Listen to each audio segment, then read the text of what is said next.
ತಂದೆ ತಾಯಿಗಳು ಉತ್ತಮ ಜಾತಿಗೆ ಸಂಬಂಧಪಟ್ಟಿರ್ತಕ್ಕಂಥ ಒಂದು ಕುಟುಂಬದಲ್ಲಿ ನಡೆದಿರತಕ್ಕಂಥ ಒಂದು ವಿಚಿತ್ರ ಘಟನೆ. ತಂದೆ ತಾಯಿಗಳು ತನ್ನ ಪ್ರಶ್ನೆಗೆ ಉತ್ತರ ಕೊಡ್ತಾ ಇಲ್ಲದ ಕಾರಣದಿಂದ ತಾನು ಆತ್ಮಹತ್ಯೆ ಮಾಡಿಕೊಳ್ಳಲು ಯೋಚನೆ ಮಾಡಿರ್ತಾಳೆ. ಏನಾಯ್ತಂದರೆ, ಅವಳು ಕೇಳೋ ಪ್ರಶ್ನೆ, ನಾನು ಸುಳ್ಳು ಮಾತಾಡಿದ್ರೆ, ಮೋಸ ಮಾಡಿದರೆ, ವಂಚನೆ ಮಾಡಿದರೆ, ಕಳು ಮಾಡಿದರೆ, ಕೆಟ್ಟದನ್ನು ಮಾಡಿದರೆ ಪಾಪ ಎಂದು ಎನಿಸ್ತೀರಿ ನೀವು. ಆದರೆ ಅದೇ ನಮ್ಮ ದೇವರುಗಳು ದ್ರೋಹ, ವಂಚನೆ, ಮೋಸ, ಸುಳ್ಳು, ಕಳು ಮಾಡಿದರೆ ಅದಕ್ಕೆ ಲೀಲೆ ಅಂತ ಹೇಳ್ತಿರಲ್ಲ ನೀವು, ಇದೆಂಥ ನ್ಯಾಯ ಅಂತ ಹೇಳಿಕೊಂಡು ತಂದೆ ತಾಯಿಗಳಿಗೆ ಅವಳು ತನ್ನ ದೇವರುಗಳ ವಿಷಯದಲ್ಲಿ ಕೇಳಿರ್ತಕ್ಕಂಥ ಪೌರಾಣಿಕ ಕಥೆಗಳ ಆಧಾರದ ಮೇಲೆ ತಂದೆ ತಾಯಿಗಳಿಗೆ ನೇರವಾದಂಥ ಪ್ರಶ್ನೆಗಳನ್ನು ಹಾಕ್ತಾರವಾಗ ಆ ತಂದೆ ತಾಯಿಗಳು ಉತ್ತರ ಕೊಡಲಿಕ್ಕಾಗದೇ ಇರುವಾಗ, ಪ್ರೈಸ್ ಲಾರ್ಡ್ ಜೀಸಸ್, ಹಲ್ಲೆಲೂಯಾ, ಉತ್ತರ ಕೊಡಲಿಕ್ಕಾಗದಿರುವಾಗ ಆ ಪ್ರಶ್ನೆಗಳಿಗೆ ಉತ್ತರ ಹುಡುಕಲು ಅವ್ರ ತಂದೆಗಳಿಗೆ ಎಲ್ಲ ನಿನ್ನೆಲ್ಲ ಪ್ರಶ್ನೆ, ನೀನು ದೇವರು ಕೇಳಬೇಕಿದ್ರೆ ಏನು ಪ್ರಶ್ನೆ ಕೇಳಿದ್ರು ಇಂಥ ಪ್ರಶ್ನೆಗಳಿಗೆ ನೀವು ಅದು ದೇವ್ರ ಲೀಲೆ ಹಾಗೆ ಹೀಗೆ ಅಂತೇಳಿ ಅವಳನ್ನು ಬಾಯಿ ಮುಚ್ಚಿಸ್ತಾ ಇದ್ರು. ದೊಡ್ಡ ದೊಡ್ಡ ಪರಿಚಯತ್ರ ಪಂಡಿತರ ಹತ್ರ ಅವಳು ಮಾತಾಡ್ತಿದ್ಲು. ಬಹಳ ಬುದ್ಧಿವಂತಳು ಈ ಮಗಳು. ಚಿಕ್ಕ ವಯಸ್ಸಿನಲ್ಲೇ ಉತ್ತಮ ಕುಟುಂಬದಲ್ಲಿ ಜನ್ಮಿಸಿದಾಳೆ. ಉತ್ತಮ ಕುಲ ಗೋತ್ರ ಜಾತಿಯ ಕುಟುಂಬದಲ್ಲಿ ಜನ್ಮಿಸಿರ್ತಕ್ಕಂಥ ಇವಳು ಹಾಕುವ ಪ್ರಶ್ನೆಗಳಿಗೆ ಉತ್ತರ ಕೊಡದೇ ಇರುವ ಕಾರಣದಿಂದ ಇವಳ ಆತ್ಮಹತ್ಯಕ್ಕೆ ಒಂದು ಕಾರಣವಾಗಿತ್ತು. ಆದರೆ ಅವಳು ಆತ್ಮಹತ್ಯೆ ಮಾಡಿಕೊಳ್ಳಿಲ್ಲ. ಆತ್ಮಹತ್ಯದ ಯೋಜನೆ, ಪ್ಲಾನ್ಗಾಗಿ ಒಂದು ಕಾರಣವಾಗಿತ್ತು. ನನ್ನ ಪ್ರಿಯ ಸಹೋದರಿ ಸಹೋದರರೇ, ಇವಳು ಕೇಳುತ್ತಿರ್ತಕ್ಕಂಥ ಪ್ರಶ್ನೆಗೆ ಉತ್ತರ ಸಿಗುವ ತನಕ ಇವಳು ಪಟ್ಟ ಪ್ರಯಾಸ ಅಷ್ಟಿಷ್ಟಲ್ಲ. ಪ್ರಾರ್ಥಿಸೋಣ. ನಮ್ಮನ್ನು ಅತ್ಯಧಿಕವಾಗಿ ಪ್ರೀತಿ ಮಾಡುವ ಪರಲೋಕದಲ್ಲಿರುವಂಥ ನಮ್ಮ ತಂದೆ, ನಿನಗೆ ಸ್ತೋತ್ರ ಉಂಟಾಗಲಿ ಕರ್ತನೆ. ಎಷ್ಟು ಆಸಕ್ತಿಯಿಂದ ಕರ್ತನೆ ದೇವರ ವಾಕ್ಯವನ್ನು ನಿನ್ನ ಮಕ್ಕಳು ಕೇಳ್ತಾ ಇದ್ದಾರೆ ರಾಜ. ಹೌದು ರಾಜ, ವಾಕ್ಯದಲ್ಲಿರ್ತಕ್ಕಂಥ ಸತ್ಯ ಅವರ ಜೀವನದಲ್ಲಿ ಎಷ್ಟೋ ಸುಖ ಶಾಂತಿ ತರಲು ಯತ್ನಿಸ್ತಾ ಇದೆ ಕರ್ತನೆ. ಕರುಣಾಮಯನಾದ ದೇವರೇ, ನಿನ್ನನ್ನೇ ನಂಬಿಕೊಂಡಿರ್ತಕ್ಕಂಥ ನಿನ್ನ ಮಕ್ಕಳು ಕರ್ತನೆ ಎಷ್ಟು ಮಾತ್ರಕ್ಕೂ ಮೋಸ ಹೋಗದೆ ಕರ್ತನೆ, ಅವರು ಕರ್ತನೆ ನೀನು ಅವರ ಜೀವನದಲ್ಲಿ ಅದ್ಭುತ ಕಾರ್ಯಗಳನ್ನು ಮಾಡ್ತಾ ಇದ್ದೆ ರಾಜ. ಅದಕ್ಕಾಗಿ ಕರ್ತನೆ, ರಾಜಾದಿರಾಜನೇ, ದೇವಾದಿದೇವನೇ, ಇವತ್ತು ನಿನ್ನ ಮಕ್ಕಳನ್ನು ನಿನ್ನ ಅಪಾರವಾದ ಕೈಗಳಿಂದ ಅವ್ರನ್ನ ಆಶೀರ್ವದಿಸಿ ನಿನ್ನ ಮಧುರ ವಚನಗಳಿಂದ ಸಮಸ್ತ ಪ್ರಶ್ನೆಗಳಿಗೆ ಉತ್ತರವನ್ನು ನೀಡಿ ಅವರ ಜೀವನದಲ್ಲಿ ಕರ್ತನೆ ನಿತ್ಯ ಜೀವ, ಸುಖ, ಶಾಂತಿ, ಸಮಾಧಾನ, ರಕ್ಷಣೆ, ಪರಲೋಕ, ಸ್ವರ್ಗ ಪ್ರಾಪ್ತಿಯಾಗಲಿ ಎಂಬುದಾಗಿ ಹಾರೈಸುತ್ತಾ, ಪ್ರತಿಯೊಬ್ಬರ ಪ್ರಶ್ನೆಗಳಿಗೆ ಉತ್ತರ ದೊರಕಲಿ ಎಂಬುದಾಗಿ ಹಾರೈಸುತ್ತಾ ಯೇಸು ನಾಮದಲ್ಲಿ ಪ್ರಾರ್ಥಿಸಿ ಬೇಡಿ ಹೊಂದಿದ್ದೀನಿ ತಂದೆ. ನನ್ನ ಪ್ರಿಯ ಸಹೋದರಿ ಸಹೋದರಿ, ಎಷ್ಟೋ ಆಸಕ್ತಿಯಿಂದ ನೀವು ದೇವರ ವಾಕ್ಯವನ್ನು ಕೇಳ್ತಾ ಇದ್ದೀರಿ. ನನಗೆ ಗೊತ್ತಿದೆ ನೀವು, ನಿಮ್ಮ ತಿಳುವಳಿಕೆ, ನಿಮ್ಮ ಬುದ್ಧಿ, ನಿಮ್ಮ ವಿವೇಕ ಅದ್ಭುತವಾದದ್ದಾಗಿದೆ ಎಂಬುದಾಗಿ. Praise Lord Jesus. ಈ ಒಂದು ಅನುಪಮ್ಮ ಎಂಬವಳು ಬಹಳ ಚಿಕ್ಕ ವಯಸ್ಸಿನಲ್ಲಿ ಅವಳ ಅಜ್ಜಿ, ಅಜ್ಜ, ತಂದೆ ತಾಯಿಗಳು ಅವರ ದೇವತೆಗಳ ಕಥೆಗಳನ್ನು, ಪೌರಾಣಿಕ ಕಥೆಗಳನ್ನು ಮತ್ತು ಅವರ ಗ್ರಂಥದಲ್ಲಿರ್ತಕ್ಕಂಥ ಕೆಲವು ಕಥೆಗಳನ್ನು ಅವರ ಹತ್ರ ತಿಳಿಸ್ತಾ ಇರುವಾಗ ಇವೆಲ್ಲ ಅವಳು ಬಹಳ ಚೆನ್ನಾಗಿ ಕೇಳುತ್ತೆ. ಯಾಕಂದರೆ ಅವಳು ಬುದ್ಧಿವಂತರು ಇರು, ಉತ್ತಮವಾದಂಥ ಕುಟುಂಬಕ್ಕೆ ಸಂಬಂಧಪಟ್ಟವರು ಇರು. ಈ ಮಗಳು ಅನುಪಮ್ಮ ಬಹಳ ಜಾಣಳು. ನನಗೆ ಬಹಳ ಸಂತೋಷವಾಗ್ತದೆ ಈ ಉತ್ತಮವಾದಂಥ ಕುಟುಂಬದಲ್ಲಿರತಕ್ಕಂಥ ಜ್ಞಾನಿಗಳ ವಿಷಯದಲ್ಲಿ, ತಿಳುವಳಿಕೆ ಉಳ್ಳವರ ವಿಷಯದಲ್ಲಿ. ಹಾಗೆ ಏನಾಯ್ತಂದ್ರೆ, ಇವಳು ಹಾಕುವ ಪ್ರಶ್ನೆಗಳಿಗೆ ಇಂಥ ಪ್ರಶ್ನೆಗಳು ಹಾಕ್ತಾಳೆ. ಆ ಚಿಕ್ಕ ಮಗಳು 5ನೇ ತರಗತಿ ಇನ್ನೂ ಬರಲಿಲ್ಲ, 5ನೇ ತರಗತಿ ಕೂಡ ಇನ್ನೂ ಬರಲಿಲ್ಲ, ಸುಮಾರು 9-8 ವರ್ಷದ ಮಗಳು ಕೇಳ್ತಾಳೆ. ಒಂದು ದಿವಸ ಅವರ ತಾಯಿ ತಂದೆ ಅವಳನ್ನು ಶಿಕ್ಷಿಸ್ತಾರೆ. ಏನಂತ ಹೇಳ್ಕೊಂಡು, ನೀನು ಯಾಕೆ ಸುಳ್ಳು ಮಾತಾಡಿದೆ, ನೀನು ಸುಳ್ಳು ಮಾತಾಡೋದಿತ್ತು ಎಂಬುದಾಗಿ, ನೀನು ಮಾಡಿದ್ದು ಪಾಪ, ಇದು ದ್ರೋಹ, ಇದಕ್ಕೆ ನೀನು ನರಕಕ್ಕೆ ಹೋಗ್ತಿ, ನಿನಗೆ ಶಿಕ್ಷೆ ಬರ್ತದೆ ಇದರಿಂದ ಅಂತೇಳಿ ಅವಳು ಏನಾರ ತೊಂದರೆ ಮಾಡಿದ್ರೆ, ಏನಾರು ತಪ್ಪು ಮಾಡಿದ್ರೆ ಅವಳನ್ನು ಈ ರೀತಿಯಲ್ಲಿ ಗದರಿಸ್ತಾ ಇದ್ರು. ಗದಿಸುವಾಗ ಈ ಚಿಕ್ಕ ಮಗಳು, ಈ ಪುಟ್ಟ ಕಂದ, ಎಲ್ಲರೂ ಕೇಳ್ತೀರಿ ಹಲ್ಲೆಲೂಯಾ, ಎಂಥ ಅದ್ಭುತವಾದಂಥ ಪ್ರಶ್ನೆ ಕೇಳ್ತಾಳಂದ್ರೆ, ಅಮ್ಮ ಪಾಪ ನಾನು ಸುಳ್ಳು ಮಾತಾಡಿದ್ರೆ ನಾನು ಕಳುವು ಮಾಡಿದರೆ, ನಾನೇನಾದರೆ ವಂಚನೆ ಮಾಡಿದರೆ, ಪಾಪ, ದ್ರೋಹ, ಅಪರಾಧ, ಅದಕ್ಕೆ ನರಕಕ್ಕೆ ನಾವು ಪಾತ್ರರಾಗ್ತೀವಿ ಎಂಬುದಾಗಿ ನೀವು ಹೇಳ್ತೀರಿ. ಮತ್ತು ನನಗೆ ನೀವು ಪನಿಷ್ಮೆಂಟ್ ಕೊಡ್ತೀರಿ, ನನಗೆ ನೀವು ಶಿಕ್ಷಿಸ್ತೀರಿ ಬೆತ್ತ ತೆಗೆದುಕೊಂಡು. ಆದರೆ ಅದೇ ನೋಡ್ರಿ ಎಷ್ಟು ಚೆನ್ನಾಗಿ ಕೇಳ್ತಾರೆ, ಅದೇ ನಮ್ಮ ದೇವರುಗಳು ಮಾಡಿದರೆ, ಆ ಪಾಪ, ಮೋಸ, ವಂಚನೆ, ಕಳುವು ಮಾಡಿದರೆ, ನಮ್ಮ ದೇವರುಗಳು ಮಾಡಿದರೆ ಅದು ಲೀಲೆ ಎಂದು ಹೇಳ್ತೀರಿ. ಇದೆಯಂತ ನ್ಯಾಯ ಎಂಬುದಾಗಿ ಆ ಚಿಕ್ಕ ಪುಟ್ಟ ಕಂದ ತಂದೆ ತಾಯಿಗಳನ್ನು ಪ್ರಶ್ನಿಸ್ತಾಳೆ. ಆ ತಂದೆ ತಾಯಿಗಳಿಗೆ ಇದೆಯಂತ ಹುಡುಗಿಯಪ್ಪ ಇವಳು, ಅರೆ ಅದು ದೇವರ ಲೀಲೆ, ಅದು ದೇವರುಗಳು ಹಾಗಿದ್ರು ಅದು ಲೀಲೆ ಅಂತ ಹೇಳ್ತಾರೆ. ಎಂತ ಲೀಲೆಯಪ್ಪ? ನಾನು ಚಿಕ್ಕ ಪುಟ್ಟ ಏನಾರೇ ಕಳುವು ಅಥವಾ ತಿಳಿದು ತಗೊಂಡ್ರು ಕೂಡ ನಾನು ಮಾಡಿದ್ದು ಪಾಪ, ದ್ರೋಹ, ಅಪರಾಧ ಎಂದು ನನಗೆ ಶಿಕ್ಷೆ ಕೊಡ್ತೀರಿ. ಆದರೆ ನೀವು ಹೇಳತಕ್ಕಂಥ ಕಥೆಗಳಲ್ಲಿರುವ ದೇವರು, ಅರ್ಥ ಆಗ್ತದೆ, ನೀವು ಹೇಳತಕ್ಕಂಥ ಕಥೆಗಳಲ್ಲಿರುವ ದೇವರುಗಳು ಈ ರೀತಿಯಾದಂಥ ಸುಳ್ಳು, ಮೋಸ, ವಂಚನೆ ಮಾಡಿದ್ದನ್ನು ನಾವು ನೋಡಿದ್ದೇವೆ. ಮತ್ತು ಅದನ್ನು ನೀವು ಹೇಳಿದಿ, ಅದನ್ನು ವಂಚನೆ ಅಲ್ಲ, ಅದು ಲೀಲೆ ಅಂತ ಹೇಳ್ತಿರಲ್ಲ ನೀನು ಅಂತ. ಆವಾಗ ತಂದೆ ತಾಯಿಗಳು ಉತ್ತರ ಕೊಡ್ಲಿಕ್ಕೆ ಆಗದಿರುವಾಗ ನೋಡ್ರಿ ಹೆಂಗೆ ಹೇಳ್ತಾರೆ, ಜಾಗ್ರತೆಯಿಂದ ಕೇಳ್ಕೊಳ್ತೀರಿ. ಇಲ್ಲ, ಸಮಯ ಸಂದರ್ಭಕ್ಕೆ ಒಬ್ಬರನ್ನು ಕಾಪಾಡಬೇಕಾದ್ರೆ, ಒಬ್ಬರು ರಕ್ಷಿಸಬೇಕಾದ್ರೆ ಸುಳ್ಳು ಮಾತಾಡಬೇಕಾಗ್ತದೆ ಅಂತ ಹೇಳ್ತಾರೆ. ಹೌದು, ಒಬ್ಬರು ರಕ್ಷಿಸಬೇಕಾದ್ರೆ ಸುಳ್ಳು ಮಾತಾಡಬೇಕು. ಆದರೆ ಅದಕ್ಕೆ ನಾವು ಪಾಪಿಗಳಾಗ್ತೀವಲ್ಲ. ಕೈಸಿ ಬೇಟಿ ಪೈದಾವ ರೇ ಬಾವು ಮಿರ್ಕು ನಾಲ್ಕು ಮೇ ದಮ್ ಕರ್ದಿ ಅಂತೇಳಿ ಈ ತಂದೆ ತಾಯಿಗಳು ಅವು ಅಡಾಳಾಗ್ಬಿಡ್ತಾರೆ. ಏನಾ ನೀವು ಹೇಳ್ತೀರಿ ನಾವು ಸುಳ್ಳು ಮಾತಾಡಬಾರ್ದು ಅಂತ ಹೇಳ್ತೀರಿ. ಇವಳನ್ನು ರಕ್ಷಿಸೋದಕ್ಕಾಗಿ ನಾವು ಸುಳ್ಳು ಮಾತಾಡಿ ನಾವು ಯಾಕೆ ಪಾಪಿಗಳಾಗಬೇಕು, ನಾವು ಯಾಕೆ ನರಕಕ್ಕೆ ಪಾತ್ರರಾಗಬೇಕು? ಇದು ಸರಿಯಲ್ಲಲ್ಲ. ಇಲ್ಲ ಇಲ್ಲ, ಕೆಲವು ಸಾರಿ ಇವೆಲ್ಲ ಮಾಡುವುದು ನ್ಯಾಯವಾಗಿರ್ತದೆ. ಅಂದರೆ ತಾವು ಮಾಡುವ ತಪ್ಪಿಗೆ ಅವರು ನ್ಯಾಯ ಮಾಡ್ತಾ ಇದ್ದಾರೆ. ತಾವು ಮಾಡುವುದು ತಪ್ಪೇ ನ್ಯಾಯವೆಂಬುದಾಗಿ ಹೇಳ್ತಾರೆ. ಅಂದರೆ ದೇವರುಗಳು ಮಾಡುವ ಅಂದರೆ ಅದು ಲೀಲೆ, ನಾವು ಮಾಡಿದರೆ ಅದು ಪಾಪ, ಅಪರಾಧ, ದ್ರೋಹ, ನರಕಕ್ಕೆ ಪಾತ್ರ ಆಗ್ತೀವಿ ಅಂತ ಹೇಳ್ತಿಲ್ಲ. ಇದು ಹೇಗೆ ಸಾಧ್ಯ ಎಂಬುದಾಗಿ ಹೇಳಿ ಅವರ ತಂದೆ ತಾಯಿಗಳಿಗೆ ಆ ಚಿಕ್ಕ ಮಗಳು ನಿಂಗೆ ಗೊತ್ತಿಲ್ಲ, ಸುಮ್ಮನೆ ಹಣ್ಣು ಮಗಳು, ನೀನು ದೊಡ್ಡವಳಾಗಬೇಕು, ಅದೆಲ್ಲ ತಿಳ್ಕೊಬೇಕಾದ್ರೆ ಅಂತೇಳಿ ಹೇಳ್ತಾರೆ. ಏನು ದೊಡ್ಡವಳು ಅದಕ್ಕೆ ಅಂತೇಳಿ ಅವಳು ಪಾಪ ಹಾಗೆ ಸುಮ್ಮನೆ ಇದ್ದುಕೊಂಡು ಮನಸ್ಸೊಳಗೆ ಆ ನೋವು ಇರ್ತದೆ ಅವಳಿಗೆ. ನಾನು ಪಾಪಿ, ನಾನು ದ್ರೋಹಿ, ನಾನು ಅಪರಾಧ, ಅದರ ನರಕಕ್ಕೆ ಹೋಗ್ತೀನಿ ಎಂಬುದಾಗಿ ಹೇಳ್ತಾರೆ. ಆದರೆ ಪ್ರೈಸ್ ದಿ ಲಾರ್ಡ್ ಜೀಸಸ್, ಆದರೆ ಅದೇ ನಮ್ಮ ತಾಯಿ ತಂದೆಗಳು ಹೇಳುತ್ತಿರ್ತಕ್ಕಂಥ ಕಥೆಯಲ್ಲಿರ್ತಕ್ಕಂಥ ದೇವರುಗಳು ಮಾಡಿದರೆ ಅದು ಲೀಲೆ ಎಂಬುದಾಗಿ ಹೇಳ್ತಾರೆ ಅನ್ನತಕ್ಕಂಥ ಪ್ರಶ್ನೆಗೆ ಉತ್ತರ ಕೊಡ್ಲಿಕ್ಕಾಗದೆ ತಂದೆ ತಾಯಿಗಳು ಅಲ್ಲೋಲು ಕೊಲ್ಲಲಾಗಿರ್ತಾರೆ. ಎಂಥ ಮಗಳು ಹುಟ್ಟಿಸಿದಪ್ಪ, ಈ ಮಗಳು ನಮ್ಮನಿಗೆ ಹುಟ್ಟಿ ನಮಗಿಷ್ಟು ತಾಪತ್ರ ಕೊಡ್ತಾ ಇದ್ದಾಳಲ್ಲ, ಈ ಪ್ರಶ್ನೆಗಳಿಗೆ ಉತ್ತರ ಕೊಡ್ಲಿಕ್ಕೆ ಆಗ್ತಾ ಇಲ್ಲ ಅಂತೇಳಿ ಅವಳನ್ನು ಬಾಯಿ ಮುಚ್ಚಿಸ್ತಾರೆ ಗದರಿಸಿ. ಆದರೂ ಇವಳ ಹೃದಯೊಳಗೆ ಒಂದು ತವಕ ಏನಂದ್ರೆ ಮತ್ತೊಂದು ಪ್ರಶ್ನೆ ಇವಳು ಹೇಳುತ್ತೆ, ಮತ್ತೆ ಕೇಳ್ತಾರ ತಾಯಿ. ಮತ್ತೆ ಹಾಗಾದ್ರೆ ನಾವಿಲ್ಲಿ ಬಂದು ಪಾಪ ಮಾಡಿ, ದ್ರೋಹ ಮಾಡಿ, ಅಪರಾಧ ಮಾಡಿ ನರಕಕ್ಕೆ ಹೋಗೋದಕ್ಕಿಂತಲೂ ನಮ್ಮನ್ನು ಹುಟ್ಟಿಸೋದು ಯಾಕೆ ದೇವರು ಅಂತೇಳಿ ತಂದೆ ತಾಯಿಗಳ ಪ್ರಶ್ನೆ ಕೇಳ್ತಾರೆ. ಎಲ್ಲರೂ ಹೇಳ್ತೀರಲ್ವಯ್ಯ. ಪ್ರಶ್ನೆ ಕೇಳಿರುವಾಗ ಆ ಪ್ರಶ್ನೆಗೆ ಉತ್ತರ ಕೊಡ್ಲಿಕ್ಕೆ ಆಗ್ತಾ ಇಲ್ಲ ಯಾರಿಗೆ? ತಂದೆ ತಾಯಿಗಳಿಗೆ. ಅದು ಹುಟ್ಟಿಸಿದ್ದು ಯಾಕಂದ್ರೆ ನೀನು ಹಳೆ ಜನ್ಮದಲ್ಲಿ ನೀನು ಒಳ್ಳೇದು ಮಾಡಿದೆ ಅಂತೇಳಿ ಈ ಜನ್ಮದಲ್ಲಿ ನೀನು ಅಂತೇಳಿ ಏನೋ ಅವರು ಹೇಳಿದ ಕೂಡಲೇ ಅದು ಹೇಗೆ ಸಾಧ್ಯ? ಈಗ ನಾವು ಪಾಪ ಮಾಡಿದ್ರೆ ಈಗ ನಮ್ಮನ್ನು ನರಕಕ್ಕೆ ಹಾಕ್ತಾನೆ ಅಂತೇಳಿ ನೀವು ಹೇಳ್ತಿರಲ್ಲ ಅಂತ ಹೇಳ್ಕೊಂಡು ಅವಳನ್ನು ಬಾಯಿ ಮುಚ್ಚಿಸ್ತಾರೆ. ಆದರೆ ಅವಳಿಗೆ ಸಮಾಧಾನ ಆಗೋದಿಲ್ಲ, ಈ ಪ್ರಶ್ನೆಗಳಿಗೆ ಉತ್ತರ ಸರಿಯಾಗಿ ಸಿಕ್ಕಿರೋದಿಲ್ಲ. ನನ್ನ ಪ್ರಿಯ ಸಹೋದರಿ ಸಹೋದರಿ, ಎಷ್ಟು ಆಸಕ್ತಿಯಿಂದ ನೀವು ಕೇಳ್ತಾ ಇದ್ರಿ. ಎಲ್ಲರೂ ಹೇಳ್ತೀರಿ ಹಲ್ಲೆಲೂಯಾ. ಕೇಳತಕ್ಕಂಥ ಎಲ್ಲವರು ದೇಶ ವಿದೇಶಗಳಿಂದ ಎಷ್ಟು ಆಸಕ್ತಿಯಿಂದ ದೇವರ ವಾಕ್ಯಕ್ಕೆ ಅಗ್ರಸ್ಥಾನವನ್ನು ಕೊಟ್ಟು ಆ ದೇವರ ವಾಕ್ಯದಲ್ಲಿರುತ್ತಂಥ ಆ ಸತ್ಯವನ್ನು ತಿಳ್ಕೊಳ್ತಕ್ಕಂಥ ಎಷ್ಟು ಆಸಕ್ತಿ ನಿಮ್ಮಲ್ಲಿದೆ. ಹೌದು ನನ್ನ ಪ್ರಿಯ ಸಹೋದರಿ ಸಹೋದರೇ, ಈಗ ದಿನಗಳಂತೆ ಇವಳು 5ನೇ ತರಗತಿಗೆ ಬರ್ತಾಳೆ. ಆದರೂ ಇವಳು ಸ್ಕೂಲ್ನಲ್ಲಿ ಕೂಡ ಬಹಳ ಜಾಣಳು. ತಂದೆ ತಾಯಿಗಳು ಹೇಳಿರ್ತಕ್ಕಂಥ ಎಲ್ಲ ಪೌರಾಣಿಕ ಕಥೆಗಳು, ಅವರ ದೇವರುಗಳ ಕಥೆಗಳು ಬಹಳ ಜಾಗೃತಿಯಿಂದ ಕೇಳಿ ಅದರಲ್ಲಿ ಬಂದಿರತಕ್ಕಂಥ ಪ್ರಶ್ನೆಗಳನ್ನು ಕೇಳ್ತಾ ಇರುವಾಗ ಅವ್ರ ತಂದೆ ತಾಯಿಗಳು ಉತ್ತರ ಕೊಡ್ಲಿಕ್ಕೆ ಆಗುದಿಲ್ಲ.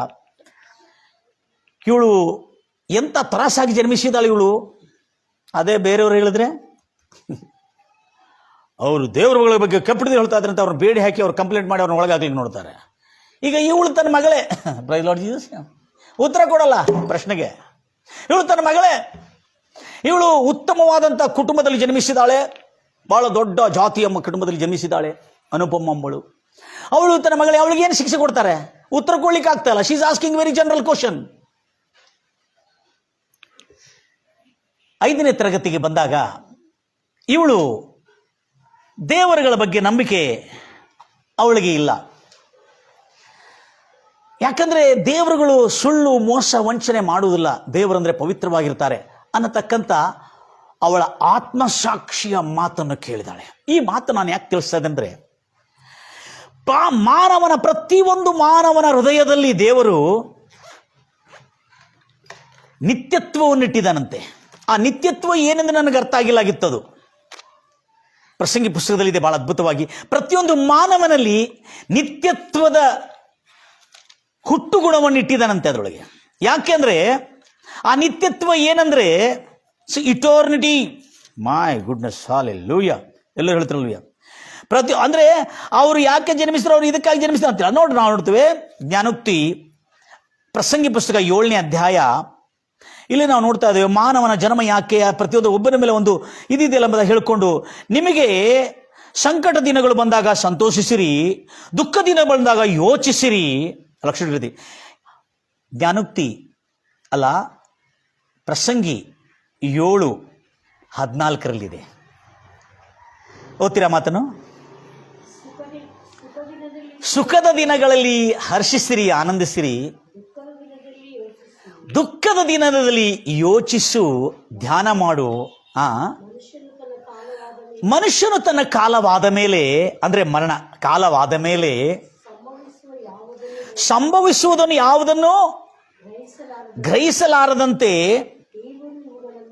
ದೇವರು ಇವುಗಳನ್ನು ಏನು ಮಾಡಿದ್ದಾನೆ?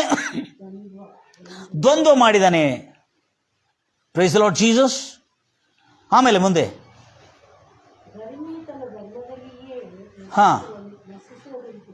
ದೇವರು ಇಲ್ಲಿ ನೋಡ್ರಿ 14 consider the works of the God for he who makes the right. ಆಮೇಲೆ ಅವನ ಒಳಗೆ ತಿಳಿಯದಂತೆ, ಗ್ರಹಿಸಲಾರದಂತೆ ದೇವರು ಇವುಗಳನ್ನು ಗುಪ್ತವಾಗಿ ರಹಸ್ಯವಾಗಿ ಇಟ್ಟಿದ್ದಾನೆ ಎಂಬುದಾಗಿ ಹೇಳಿದ್ದಾನೆ. ಗ್ರಹಿಸಲಾರದಂತೆ ನಿತ್ಯತ್ವವನ್ನು ಇಟ್ಟಿದ್ದಾನೆ. ಅದೆಲ್ಲಿದೆ ನೋಡಿ, ನಿತ್ಯತ್ವವನ್ನು ಅವನ ಒಳಗೆ ಇಟ್ಟಿದ್ದಾನೆ. ಅದು ಬಹಳ ಚೆನ್ನಾಗಿದೆ. ಅದಕ್ಕೆ ದೇವರ ಮಕ್ಕಳೇ, ಅದಕ್ಕಾಗಿ ಅವನಲ್ಲಿಟ್ಟಿರುವ ನಿತ್ಯತ್ವವು ಇದೇ ಪ್ರಸಂಗಿ ಪುಸ್ತಕದಲ್ಲಿ ಇದೇ ಮಾತಿನ ನಂತರ ನಾವು ನೋಡ್ತೇವೆ. God has put eternity in every man. Praise the Lord Jesus. ಯಾವನು ಅದನ್ನು ಗ್ರಹಿಸಲಾರದಂತೆ ಆದರೆ ಅದನ್ನು ಗ್ರಹಿಸುವಂತೆ. ಅದಕ್ಕಾಗಿ ನಾನು ಹೇಳೋದೇನೆಂದ್ರೆ, ಈ ಒಂದು ಚಿಕ್ಕ ಪುಟ್ಟ ಕಂದನ ಮನಸ್ಸೊಳಗೆ ನಿತ್ಯತ್ವವನ್ನು ಇಟ್ಟಿದ್ದಾನೆ. ಅಂದರೆ ಒಳ್ಳೆಯದು ಕೆಟ್ಟದನ್ನು ಹುಟ್ಟಿಸತಕ್ಕಂಥ ಮನಸ್ಸಾಕ್ಷಿ, ಅಂದರೆ ಆತ್ಮವನ್ನು ಇಟ್ಟಿದ್ದಾನೆ. ಈ 5ನೇ ತರಗತಿ ಓದ್ತಿರ್ತಕ್ಕಂಥ ಈ ಮಗಳು, ಪ್ರೈಸ್ ಲಾರ್ಡ್ ಜೀಸಸ್, ಈ 5ನೇ ತರಗತಿ ಹೋಗ್ತಿರ್ತಕ್ಕಂಥ ಈ ಮಗಳು ಏನ್ ಮಾಡಿದ್ರು ಅಂದ್ರೆ, ಒಂದು ದಿವಸ ಇವಳಿಗೆ ದೇವರುಗಳಂದ್ರೆ ನಂಬಿಕೆ ಇಲ್ಲ. ಯಾಕಂದ್ರೆ ಇವಳು ಕೇಳಿರ್ತಕ್ಕಂಥ ಅವರ ತಂದೆ ತಾಯಿಗಳು ಹೇಳಿರ್ತಕ್ಕಂಥ ಪೌರಾಣಿಕ ಕಥೆಗಳು, ಅವರ ಕಥೆಗಳಲ್ಲಿ ಕೇಳಲ್ಪಟ್ಟ ದೇವರುಗಳಿಗೆ ನಂಬಿಕೆ ಇಲ್ಲ. ಯಾಕಂದ್ರೆ ಅವರು ಪಾಪ, ಮೋಸ, ವಂಚನೆ, ಕಳು ಮಾಡಿದಾರಲ್ಲ ಅಂತೇಳಿ. ಅದಕ್ಕಾಗಿ ಅವರು ಒಂದು ದಿವಸ ಏನ್ ಮಾಡಿದಳು, ನಾನು ಎಷ್ಟೋ ಈ ದೇವತೆಗಳಿಗೆ ಪ್ರಾರ್ಥನೆ ಮಾಡಿದ್ರು ನನ್ನ ಪ್ರಾರ್ಥನೆ ಲಾಲಿಸ್ತಾ ಇಲ್ಲಲ್ಲ ಅಂತ ಹೇಳ್ಕೊಂಡು ಅವಳು ಒಂದು ದಿವಸ ಬಹಳ ಹಸು ಆಗಿತ್ತು ಅವಳಿಗೆ. ಸ್ಕೂಲ್ನಲ್ಲಿ ಹಸು ಆಗಿರುವಾಗ ಆ ದಿನ ಅವಳು ಯಾವುದೋ ಒಂದು ಕಾರಣದಿಂದ ಊಟದ ಡಬ್ಬಿಯನ್ನು ತೆಗೆದುಕೊಂಡು ಹೋಗಲಿಲ್ಲ. ಹಡಾವಡಿಯಿಂದ ಬರ್ತಾರೆ ಅವಾಗ. ಆ ದಿನ ಅವಳು ಆ ಸ್ಕೂಲ್ನಲ್ಲಿರ್ತಕ್ಕಂಥ ಗಿಡ ಮರಗಳೆಲ್ಲ ಕೆಳಗೆ ಹೋಗಿ ಅವಳು ಒಂದು ಪ್ರಾರ್ಥನೆ ಮಾಡಿದ್ಲು. ಜಾಗ್ರತೆ ಅಂತ ಕೇಳ್ಕೊಳ್ತೀರಿ. ಅನುಪಮ್ಮ ಎಂಬ ಪುಟ್ಟ ಕಂದ 5ನೇ ತರಗತಿ ಓದ್ತಿರ್ತಕ್ಕಂಥ ಒಂದು ಪ್ರಾರ್ಥನೆ ಮಾಡಿದ್ಲು. ಏನೊಂದು ಪ್ರಾರ್ಥನೆ ಮಾಡಿದ್ಲು ಅಂದರೆ, ಈ ವಿಶ್ವದಲ್ಲಿ ಅವಳ ಪ್ರಾರ್ಥನೆ ಎಷ್ಟು ಚೆನ್ನಾಗಿತ್ತು, ನನಗೆ ಬಹಳ ಖುಷಿ ಆಯಿತು. ಈ ಬ್ರಹ್ಮಾಂಡದಲ್ಲಿ, ಭೂಮಿ ಆಕಾಶಗಳಲ್ಲಿ, ಈ ಬ್ರಹ್ಮಾಂಡದಲ್ಲಿ ನಿಜವಾದ ದೇವರು ಯಾರಾದರೂ ಇದ್ದರೆ, ನಾನು ಹಸಿದಿದ್ದೇನೆ, ನನಗೆ ತಿನ್ನಲಿಕ್ಕೆ ಏನಾದರೆ ಕೊಡಬೇಕು ಎಂಬುದಾಗಿ ಅವಳು ಪ್ರಾರ್ಥನೆ ಮಾಡಿದ್ಳು. ಈ ಬ್ರಹ್ಮಾಂಡದಲ್ಲಿ ಯಾರಾದರೂ ನಿಜವಾದ ದೇವರಿದ್ರೆ ನನಗೆ ತಿನ್ನಲಿಕ್ಕೆ ಊಟವನ್ನು ಕೊಡಬೇಕು, ತಿನ್ನಲಿಕ್ಕೆ ತಿಂಡಿ ಕೊಡಬೇಕೆಂಬುದಾಗಿ ಅವಳು ಕಣ್ಣುಗಳ ಮೇಲೆತ್ತಿ ಅವಳು ಪ್ರಾರ್ಥನೆ ಮಾಡಿದ್ಳು. ಚಿಕ್ಕ ಪುಟ್ಟ ಕಂದ, 5 ವರ್ಷದ ಕಂದ. ಆಗ ಅವಳು ಯಾರ ಹೆಸರನ್ನು ತೆಗೆದುಕೊಳ್ಳದೆ ಈ ಪ್ರಾರ್ಥನೆ ಮಾಡಿದ ಕೂಡಲೇ ನಡೆದಿರ್ತಕ್ಕಂಥ ಘಟನೆ ಕೇಳಿದ್ರೆ ನೀವು ಆಶ್ಚರ್ಯ ಪಡ್ತೀರಿ. ಎಲ್ಲರೂ ಹೇಳ್ತೀರಲ್ವಯ್ಯ, ಬಹಳ ಆಶ್ಚರ್ಯ ಪಡ್ತೀರಿ ನೀವು. ಆಮೇಲೆ ಓದ್ಕೊಳ್ರಿ, ನೀವು ಮೊದಲು ನನ್ನ ಫಾಲೋ ಮಾಡ್ತೀರಿ, ಬಹಳ ಆಶ್ಚರ್ಯ ಪಡ್ತೀರಿ. Praise the Lord Jesus. ಆಶ್ಚರ್ಯಪಟ್ಟು ನೀವು ಆಶ್ಚರ್ಯ ಪಡ್ತೀರಿ. ಇವಳು ಪ್ರಾರ್ಥನೆ ಮಾಡಲಿಕ್ಕೆ ಮುಗಿಸಲಿಕ್ಕೆ ಮುಂಚೆನೆ ಅಲ್ಲಿ ಒಂದು ಕಾಗಿ ಒಂದು ದೊಡ್ಡ ಪ್ರಮಾಣದ ಪೂರಿಯನ್ನು, ಎಲ್ಲೋ ಕಲರ್ ಪೂರಿಯನ್ನು ತೆಗೆದುಕೊಂಡು ಬಂದು ಅವಳು ನಿಂತಿರ್ತಕ್ಕಂಥ ಗಿಡದ ಕೆಳಗೆ ಮೇಲೆ ಆ ಕಾಗಿ ಬಂದು ಆ ಪೂರಿಯನ್ನು ತನ್ನ ಬಾಯಲ್ಲಿ ಹಿಡ್ಕೊಂಡು ನಿಂತಿರ್ತದೆ, ಅಲ್ಲೇ ಕೂತಿರ್ತದೆ. ಕೂತಿರುವಾಗ ಈ ಮಗಳು ಏನು ತಿಳ್ಕೊತಾಳೆ, ಈ ಪುಟ್ಟಕ್ಕಂದ, ಅಯ್ಯೋ ಪೂರಿ ಇದೆಯಲ್ಲ, ಆ ಪೂರಿ ನಂಗೆ ಕೊಟ್ಟರೆ ಭಾಳ ಒಳ್ಳೇದಲ್ಲ, ನನ್ನ ಹಸುತ್ತಿರ್ತದಲ್ಲ ಅಂತ ಹೇಳ್ಕೊಂಡು ಆ ಪೂರಿಯನ್ನು ನೋಡ್ತಾ ನೋಡ್ತಾ, ಈಗ ನನ್ನ ಕಾಗಿಯನ್ನು ಹಿಡ್ಲಿಕ್ಕೆ ಹೋದರೆ ಅದು ಕಾಗಿ ಹಾರಿ ಹೋಗ್ತದೆ ಅಂತ ಹೇಳ್ಕೊಂಡು ಯೋಚನೆ ಮಾಡಿ ಸುಮ್ಮನೆ ಸ್ವಲ್ಪ ಹೊತ್ತು ನಿಂತಾಳೆ. ಕೆಲವೇ ಕ್ಷಣಗಳಲ್ಲಿ ಆ ಕಾಗಿ ಬಂದು ಆ ರೊಟ್ಟಿ ನೋಡಿದ, ಆ ಕಾಗಿ ಬಂದು ಆ ರೊಟ್ಟಿಯನ್ನು, ಆ ಬಾಯಿಲಿರ್ತದ ಪೂರಿಯನ್ನು ಅಲ್ಲೇ ತನ್ನ ಮಗುವಿನ ಮೇಲೆ ಬೀಸಾಕ್ತದ. ಬೀಸಾಕಿದ್ಕೊಳ್ಳಿ ಇವಳೇನು ಮಾಡ್ತಾಳೆ, ತನ್ನ ಬಟ್ಟೆಯನ್ನು ತೆಗೆದುಕೊಂಡು ಹಿಂಗೆ ಉಡಿ ಮಾಡಿಕೊಳ್ಳೋದು ಆ ಉಡಿನಲ್ಲಿ ಬಂದು ಬೀಳ್ತದೆ. ಅದು ಅದಕ್ಕೇನಂತಾರೆ, ಮಡಿಲು, ಬೋಸಮ್ ಅಂತಾರೆ ಇಂಗ್ಲೀಷಲ್ಲಿ. ಮಡಿಲಲ್ಲಿ ಅದು ಬಂದು ಬಿದ್ದುಕೊಳ್ಳಿ ಆ ಪೂರಿ ಭಾಜಿಯನ್ನು ತಿಂತಾಳೆ ಇವಳು. ತಿಂದು ಕೂಡಲೇ ಅದು ತಿಂದು ಹೊಟ್ಟೆ ತೃಪ್ತಿ ಆದ ಕೂಡಲೇ ಅವಳು ಆಟ ಆಡ್ಲಿಕ್ಕೆ ಹೋಗ್ಬೇಕಲ್ಲ, ಹೋಗ್ಲಿಕ್ಕೆ ಮುಂಚೆ ಅವಳು ಯೋಚನೆ ಮಾಡ್ತಾಳೆ, ನಿಜವಾಗಲೂ ಈ ವಿಶ್ವದಲ್ಲಿ ದೇವರನ್ನೋನೊಬ್ಬನಿದ್ದಾನೆ ಅನ್ನತಕ್ಕಂಥ ನಂಬಿಕೆ ಅವಳಿಗೆ ಉಂಟಾಯಿತು. Praise the Lord Jesus. ನಂಬಿಕೆ ಅನ್ನೋದು ಅವಳಿಗೆ ಉಂಟಾಯಿತು. ಹೌದು, ಈ ಬ್ರಹ್ಮಾಂಡದಲ್ಲಿ ಈ ಸರ್ವ ಸೃಷ್ಟಿಯನ್ನು ಮಾಡಿರುವ ಸೃಷ್ಟಿಕರ್ತನು ಒಬ್ಬನಿದ್ದಾನೆ, ಆತನ ಹತ್ರ ನಾನು ಮಾತಾಡಬೇಕು, ಆತನ ಹತ್ರ ನಾನು ಕೇಳಬೇಕು, ಆತ ನನಗೆ ಪ್ರತ್ಯಕ್ಷವಾಗಬೇಕನ್ನತಕ್ಕಂಥ ಕುತೂಹಲ, ಉತ್ಸಾಹ, ಆಸೆ, ಒಂದು ರೀತಿಯಾದಂಥ ಕ್ರೇಜ್, ಇಂಗ್ಲೀಷಲ್ಲಿ ಕ್ರೇಜ್, ಒಂದು ರೀತಿಯಾದಂಥ ಹುಚ್ಚುತನ ಅವಳಲ್ಲಿ ಹುಟ್ಟಿತು.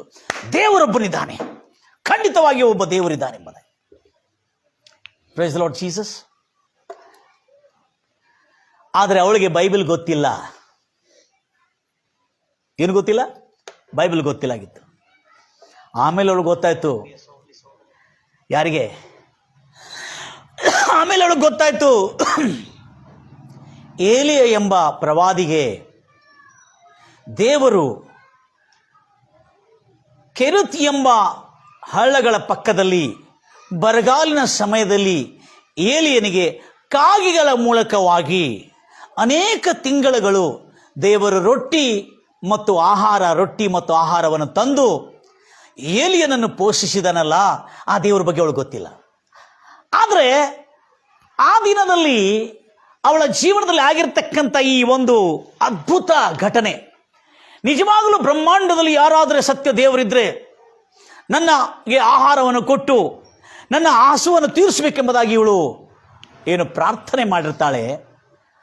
ಆ ಪ್ರಾರ್ಥನೆಗೆ, ಎಲ್ಲರೂ ಹೇಳ್ತಿರಲ್ವಯ್ಯ, ಆ ಪ್ರಾರ್ಥನೆಗೆ ಉತ್ತರ ಸಿಕ್ಕಿದ್ಕೊಳ್ಳಿ. ಹೌದು, ಈ ಲೋಕದಲ್ಲಿ ಒಬ್ಬ ದೇವರಿದ್ದಾನೆ, ಆತನು ಯಾರು ಎಂದು ತಿಳ್ಕೊಳ್ಬೇಕು, ಆತನ ಹತ್ರ ಪ್ರಶ್ನೆ ಹಾಕಬೇಕೆಂಬುದೇ. ಆದರೂ ಇವರು ತಂದೆ ಹತ್ರ ಬಂದು ಕೇಳ್ತಾಳೆ, ನಮ್ಮನ್ನು ದೇವರು ಯಾಕೆ ಹುಟ್ಟಿಸಿದ್ದಾನೆ? ನಾವು ಯಾಕೆ ಈ ಲೋಕದಲ್ಲಿ, ನಮ್ಮ ಹುಟ್ಟಿಸಿದಕ್ಕೆ ಕಾರಣ ಏನು? ನಾವು ಎದಕ್ಕಾರೆ ಹುಟ್ಟಿದ್ದೀವಿ ಈ ಲೋಕದಲ್ಲಿ? ಹುಟ್ಟಿ ಪಾಪ ಮಾಡಿ ನರಕಕ್ಕೆ ಹೋಗ್ಲಿಕ್ಕ? ಅದೆಲ್ಲ ನೀನು ದೇವ್ರು ಕೇಳಬೇಕು. ದೇವರಲ್ಲಿದ್ದಾರೆ. ನೀನು ತಪಸ್ಸು ಮಾಡಿದರೆ, ಆ ಮಗಳಿಗೆ ಹೇಳ್ತಾರೆ, ಪುಟ್ಟ ಕಂದಗೆ ಯಾವಾಗ ಸಿಗ್ತಾರೆ? ತಪಸ್ಸು ಎಷ್ಟು ದಿವಸ ಮಾಡಬೇಕು? ಎಷ್ಟೋ ವರ್ಷಗಳು, ಒಂದೊಂದು 100 ವರ್ಷಗಳಾಗ್ತದೆ, 300 ವರ್ಷಗಳಾಗ್ತದೆ. ಆ ದೇವರು ನಿನಗೆ ಪ್ರತ್ಯಕ್ಷವಾಗಿ, ಪ್ರಸನ್ನನಾಗಿ ನಿನಗೆ ಪ್ರತ್ಯಕ್ಷವಾಗಿದ್ರೆ ಆವಾಗ ನೀ ಆ ಪ್ರಶ್ನೆ ಕೇಳಿದ್ರೆ, ನಿನ್ನನ್ನು ಯಾಕೆ ಹುಟ್ಟಿಸಂದ್ರೆ ಆವಾಗ ನಿನಗೆ ಉತ್ತರ ಸಿಗ್ತದೆ. ನಿನಗೆ ಪ್ರತ್ಯಕ್ಷವಾಗಬೇಕಂದ್ರೆ ಭಾಳ ವರ್ಷಗಳಾಗ್ತದೆ. ಹಾಗಾದರೆ ಹುಟ್ಟಿಸ್ಬೇಕಾಗು, ಮತ್ತು ನಾನು ಅಷ್ಟರೊಳಗೆ ಸತ್ತು ಹೋಗ್ತೀನಲ್ಲ ಅಂತ ಹೇಳ್ಕೊಂಡು ಹೇಳ್ತಾಳೆ ಅವಳು.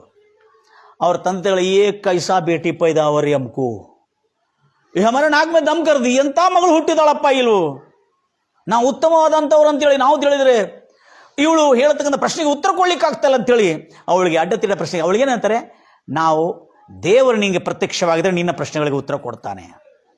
ಆಗ ಇವಳು ದೇವರು ನನಗೆ ಪ್ರತ್ಯಕ್ಷವಾಗಬೇಕು, ನಾನು ದೇವ್ರು ನೋಡ್ಬೇಕಂತ ಹೇಳಿದ್ರೆ ಹಂಗಿಂಗಲ್ಲ, ನೀನು ಭಾಳ ತಪಸ್ಸು ಮಾಡಬೇಕಾಗತ್ತೆ ಅಂತ ಹೇಳಿದ್ರು.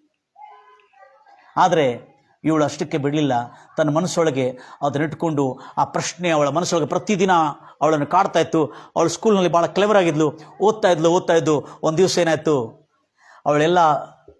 ಅವಳ ಇಂಟರ್ಮೀಡಿಯೇಟ್ ಎಲ್ಲ ಪಾಸ್ ಮಾಡ್ಕೊಂಡು ಬಂದಿರುವಾಗ ಅವಳು ನರ್ಸಿಂಗ್ ಕೋರ್ಸ್ ಮಾಡೋದಕ್ಕಾಗಿ ಅವಳು ಎಲ್ಲಿ ಬರ್ತಾಳೆ ಅಂದರೆ ರಾಜಸ್ಥಾನದಲ್ಲಿರ್ತಕ್ಕಂಥ ನರ್ಸಿಂಗ್ ಕಾಲೇಜ್ಗೆ ಬರ್ತಾಳೆ. ರಾಜಸ್ಥಾನದಲ್ಲಿರೋ ನರ್ಸಿಂಗ್ ಕಾಲೇಜ್ಗೆ ಬರ್ತಾಳೆ. ಆ ನರ್ಸಿಂಗ್ ಕಾಲೇಜಲ್ಲಿ ಓದ್ತಾ ಇರ್ತಾಳೆ. ಭಾಳ ಜಾಗ್ರತೆಯಿಂದ ಕೇಳ್ತೀರಿ. ಒಂದು ದಿವಸ ಏನಾಗ್ತಂದ್ರೆ, ಓದ್ತಾ ಇರುವಾಗ ಕೆಲವು ಸುದ್ದಿಗಳು ಬರ್ತದೆ, ಅವ್ರದ್ದು ಗಮನಕ್ಕೆ ಸುದ್ದಿ ಬರ್ತದೆ. ಆವಾಗ ಅವ್ರ ತಂದೆ ಕೇಳ್ತಾಳೆ, ಸತ್ತು ಹೋಗಿರ್ತಕ್ಕಂಥ ಈ ಸತ್ತೋಗಿದ್ರು ಎಲ್ಲಿ ಹೋಗ್ತಾರೆ? ಅವರು ದೇವ್ರ ಕಡೆ ಹೋಗ್ತಾರೆ ಅಂತ ಹೇಳ್ತಾರೆ. ದೇವ್ರ ಕಡೆಗೆ ಹೋಗ್ತಾರೆ ಅವರು? ಪಾಪ ಮಾಡಿದವರು ನರಕಕ್ಕೆ ಹೋಗ್ತಾರೆ, ಪುಣ್ಯ ಮಾಡಿದವರು ಸ್ವರ್ಗಕ್ಕೆ ಹೋಗ್ತಾರೆ ಅಂತೇಳಿ. ನಾವು ಯಾರು ಪುಣ್ಯ ಮಾಡ್ತಾ ಇದ್ದೀವಿ? ಎಲ್ಲ ಪುಣ್ಯ ಒಂದು ಸ್ವಲ್ಪ ಪುಣ್ಯ ಮಾಡ್ತೇವೆ, ಮತ್ತು ನೋಡಿದ್ರೆ ಜೀವನವೆಲ್ಲ ಪಾಪನೇ ಮಾಡ್ತಾ ಇದ್ದೇವೆ. ಸ್ವಲ್ಪ ಪುಣ್ಯ ಮಾಡಿದ್ರೆ, ಇಷ್ಟು ಪಾಪ ಮಾಡಿದರೆ ನಾವೇನು ಸ್ವರ್ಗಕ್ಕೆ ಹೆಂಗೆ ಹೋಗ್ತೇವೆ? ಒಂದು ಕಹಾವತ್ತಿದೆ, ಸೌ ಚೂವೆ ಖಾಕೆ ಬಿಲ್ಲಿ ಹಚ್ಕುಗತ್ತೆ ಜನ್ನತ್ವನ ಬಲ್ಕೆ. ಅಂದರೆ 100 ಕೊಲೆಗಳನ್ನು ಮಾಡಿ ನಾವು ಪವಿತ್ರ ಸ್ಥಳಕ್ಕೆ ಹೋಗಿದ್ರೆ ನಾವು ಸ್ವರ್ಗಕ್ಕೆ ಹೆಂಗೆ ಹೋಗ್ತೇವೆ ಅಂತೇಳಿ ಅವಳ ಪ್ರಶ್ನೆ. ಆಗ ಅವ್ರ ತಂದೆ ಹೇಳ್ತಾರೆ, ದೇವ್ರ ಕಡೆ ಕೇಳಬೇಕು. ಅವಾಗ ಇದನ್ನು ಹೇಳ್ತದೆ, ಈ ಸತ್ತಿರೋರು ಎಲ್ಲಿ ಹೋಗ್ತಾರೆ ಅಂದರೆ, ತಂದೆ ಹೇಳಿದವರು ಸತ್ತಿರೋರು ನರಕಕ್ಕೆ ಹೋಗ್ತಾರೆ, ಪಾಪ ಮಾಡಿದವರು ಪುಣ್ಯ ಮಾಡಿದವರು ಸ್ವರ್ಗಕ್ಕೆ ಹೋಗ್ತಾರೆ ಅಂತೇಳಿ. ದೇವ್ರ ಕಡೆ ಹೋಗ್ತಾರೆ ಅಂತ ಹೇಳಿದ್ರು. ದೇವ್ರ ಕಡೆ ಹೋಗ್ತಾರಾ ಅಂತೇಳಿ. ದೇವ್ರ ಮಕ್ಕಳೇ ಲಕ್ಷ ಉಟ್ಕೊಳ್ತೀರಿ, ಮಕ್ಕಳ ಹತ್ರ ಮಾತಾಡುವಾಗ ಭಾಳ ಜಾಗರೂಕರಾಗಿರ್ತೀರಿ. ಯಾಕೆ ಅಂದರೆ, ನನ್ನ ಪ್ರಿಯ ಸಹೋದರರೇ, ಆವಾಗ ಈ ಮಗಳು ನನ್ನ ಪ್ರಶ್ನೆಗಳಿಗೆ ನನ್ನ ತಂದೆ ಉತ್ತರ ಕೊಡ್ತಾ ಇಲ್ಲ, ನಾನು ಹಾಕಿರೋ ಪ್ರಶ್ನೆಗಳಿಗೆ ಯಾರೂ ಸರಿಯಾದ ಉತ್ತರ ಕೊಡ್ತಾ ಇಲ್ಲ.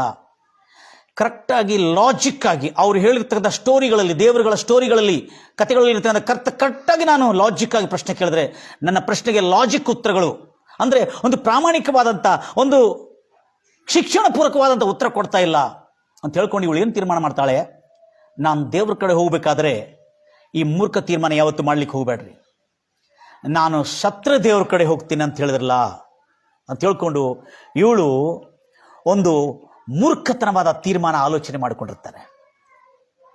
ಏನು ತಿಳ್ಕೊಂಡು ಅವಳು ಬಂದು 1 ತಿಂಗಳಾಗಿರ್ತದೆ ನರ್ಸಿಂಗ್ ಕಾಲೇಜಲ್ಲಿ. ಅಲ್ಲಿ ಕಾಲೇಜ್ ಮಾಡ್ತಾ ಇರ್ತಾಳೆ. 10 ದಿನ ಏನು ರಜೆ ಕೊಟ್ಟಿರ್ತಾರೆ. ಆ ರಜೆದಲ್ಲಿ ಎಲ್ಲ ಸ್ಟೂಡೆಂಟ್ಸ್ ಮನೆಗೆ ಹೋಗಿರ್ತಾರೆ.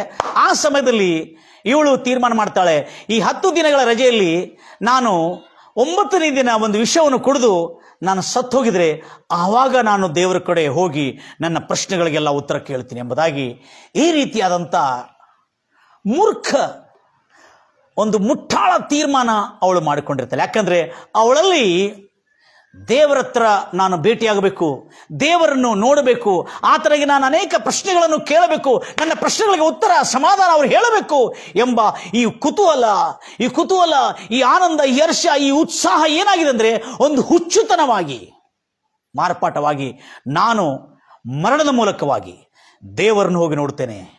ಆತನ ಹತ್ರ ಪ್ರಶ್ನೆ ಕೇಳುತ್ತೇನೆ, ನನ್ನನ್ನು ಯಾಕೆ ಹುಟ್ಟಿಸಿದಿ ನೀನು, ನನ್ನ ಹುಟ್ಟಿಸಿದಕ್ಕೆ ಉದ್ದೇಶ ಏನು ನೀನು, ಮತ್ತು ಹುಟ್ಟಿಸಿದ ಮೇಲೆ ನಾವು ಪಾಪದಲ್ಲಿರುವಾಗ ನಮ್ಮ ನರಕಕ್ಕೆ ದೊಬ್ಬತಿ ಅಂತ ಹೇಳ್ತಿಲ್ಲ, ನೀನು ಹುಟ್ಟಿಸಿದೆ ಯಾಕೆ ಎಂಬ ಪ್ರಶ್ನೆಯನ್ನು ನಾನು ಕೇಳುತ್ತೇನೆ. ನನ್ನ ಪ್ರಶ್ನೆಗಳಿಗೆಲ್ಲ ಉತ್ತರ ಕೊಡಬೇಕು ಅವರು ಎಂಬ ಆಲೋಚನೆ ಮಾಡಿಕೊಂಡು ಆತ್ಮಹತ್ಯೆ ಮಾಡಿಕೊಳ್ಳತಕ್ಕಂಥ ಒಂದು ಮೂರ್ಖ ವಿಚಾರ ತನ್ನ ಒಳಗೆ ಮೂಡಿ ಬರ್ತದೆ. ಆಗ ಅವಳು ಆ ನರ್ಸಿಂಗ್ ಕಾಲೇಜಲ್ಲಿ ಎಲ್ಲ ಹುಡುಗಿಯರು ಅಲ್ಲಿರ್ತಕ್ಕಂಥ ಎಲ್ಲರೂ, ಅವ್ರ ಹಾಸ್ಟೆಲ್ನಲ್ಲಿರ್ತಕ್ಕಂಥವ್ರೆಲ್ಲರೂ ರಜೆಗೆ ಹೋಗಿರುವಾಗ 9ನೇ ದಿನ ನಾನು ವಿಷವನ್ನು ಕುಡಿದು ತೀರ್ಕೊಂಡ್ರೆ, ಮರಣಿಸಿದರೆ ಆಮೇಲೆ ನನ್ನ ಡೆಡ್ ಬಾಡಿಯನ್ನು 10ನೇ ದಿನ ಬಂದು ನೋಡ್ಕೊಳ್ತಾರೆ. ಅವರೆಲ್ಲ ಡೆಡ್ ಬಾಡಿ ನೋಡ್ಕೊಳ್ತಾರೆ. Praise the Lord Jesus.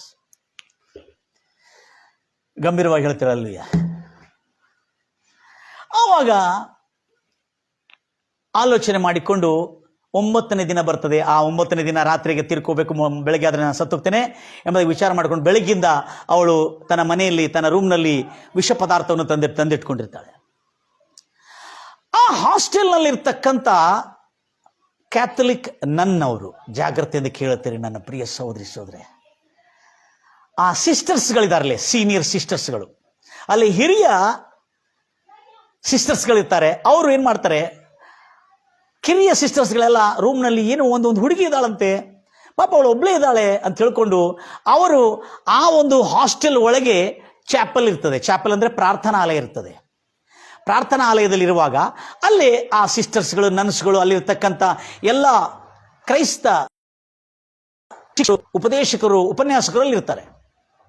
ಯಾರು? ನನ್ನಾಗಿರ್ತಕ್ಕಂಥ, ಅಂದರೆ ಸನ್ಯಾಸಿನಿ ತೆಗೆದುಕೊಂಡಿರ್ತಕ್ಕಂಥವ್ರು ಕ್ರೈಸ್ತ. ಅಲ್ಲಿ ಆ ಹೆಣ್ಮಗಳು ಅಲ್ಲಿ ಸಿಸ್ಟರ್ ಹೋಗಿ ಮೇಲೆ ಹೋಗಿ ಆ ಹುಡುಗಿ ಒಬ್ಬಳೇ ಕೂತಿದ್ದಾಳೆ ಅಂತೇಳಿ ಹೋಗಿ ಅವಳನ್ನು ಹೋಗಿ ಕರ್ಕೊಂಡು ಬರ್ತಾಳೆ. ಏನಮ್ಮ ಒಬ್ಬಳೇ ಇದೆಯಲ್ಲ ಅಂತ. ಇಲ್ಲ, ಮತ್ತೆ ಯಾಕೆ ಹೋಗಲಿಲ್ಲ? ಇಲ್ಲ, ನಮ್ಮ ತಂದೆ ತಾಯಿಗಳೆಲ್ಲ ತಂದಿಟ್ಟಿದ್ದಾರೆ, ಅದಕ್ಕೆ ನಾನು ಹೋಗಲಿಲ್ಲ ಅಂತ ಹೇಳಿದೆ.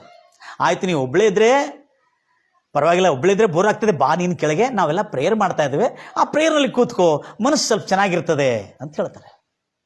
ಇವಳು ಏನು ತಿಳ್ಕೊತಾಳೆ, ಅನುಪಮಂಬಳು, ಆಯಿತು ಹೆಂಗಾದ್ರೆ ಇವತ್ತು ನಾನು ದೇವ್ರ ಕಡೆ ಹೋಗ್ಬೇಕು ಕೇಳಲಿಕ್ಕೆ. ಇವರು ಪ್ರೇಯರ್ ಕರೀತಾ ಇದ್ದಾರೆ. ಇವಳು ಭಾಳ ಉತ್ತಮವಾದಂಥ ಧರ್ಮದವರು ಇವರು. ಯಾರು? ಈ ಅನುಪಮಗಳು.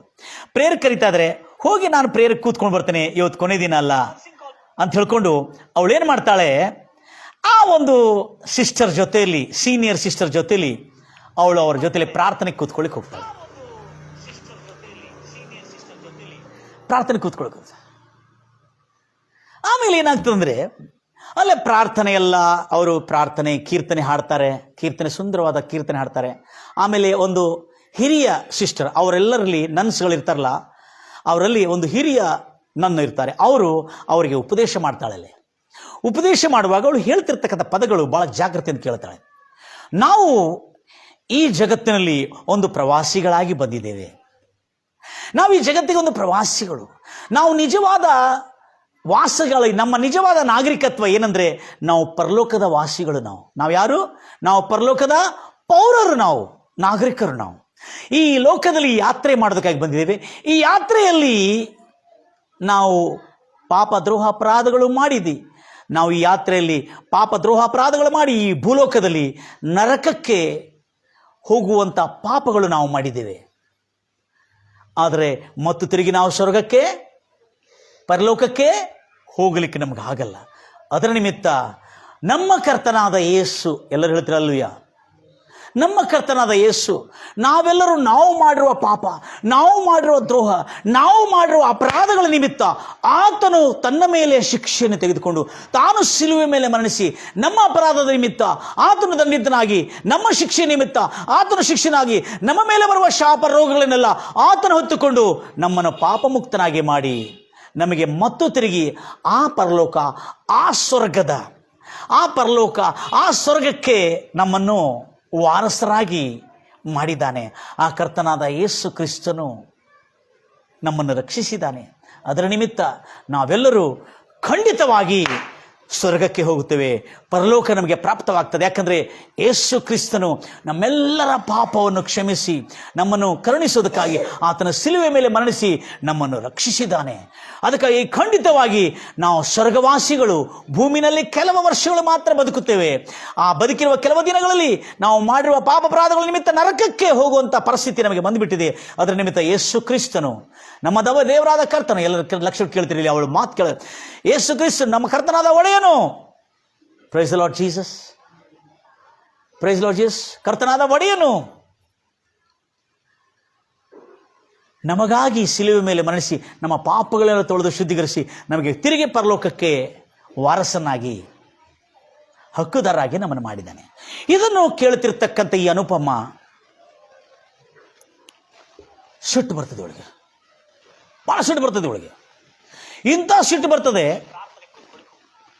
ಇಂಥ ಸಿಟ್ಟು ಬಂದ ಕೂಡಲೇ ಆ ಸಿಟ್ಟಿಂದ ಎಲ್ಲ ಕೇಳ್ತಾ ಇರ್ತಾಳೆ. ಎಲ್ಲ ಕೇಳಿ ಪ್ರೇಯರ್ ಎಲ್ಲ ಮುಗಿದ ಮೇಲೆ ಆ ಸೀನಿಯರ್ ಸಿಸ್ಟರ್ಗೆ ಹೋಗಿ ಪ್ರಶ್ನೆ ಕೇಳ್ತಾಳೆ. ಅಲ್ಲೇ ಆ ಹಾಸ್ಟೆಲ್ನಲ್ಲಿರುವ ಪ್ರೇಯರ್ ಹಾಲ್ನಲ್ಲಿ ಪ್ರಾರ್ಥನೆ ನಡೆಸ್ತಿರ್ತಕ್ಕಂಥ ಆ ಸೀನಿಯರ್ ಸಿಸ್ಟರ್ ಹತ್ರ ಪ್ರಶ್ನೆ ಕೇಳ್ತಾಳೆ. ಸಿಸ್ಟರ್, ನಾವು ಒಂದು ಪ್ರಶ್ನೆ ಕೇಳಬೇಕು. ಅಯ್ಯ please daughter, please ask me the question.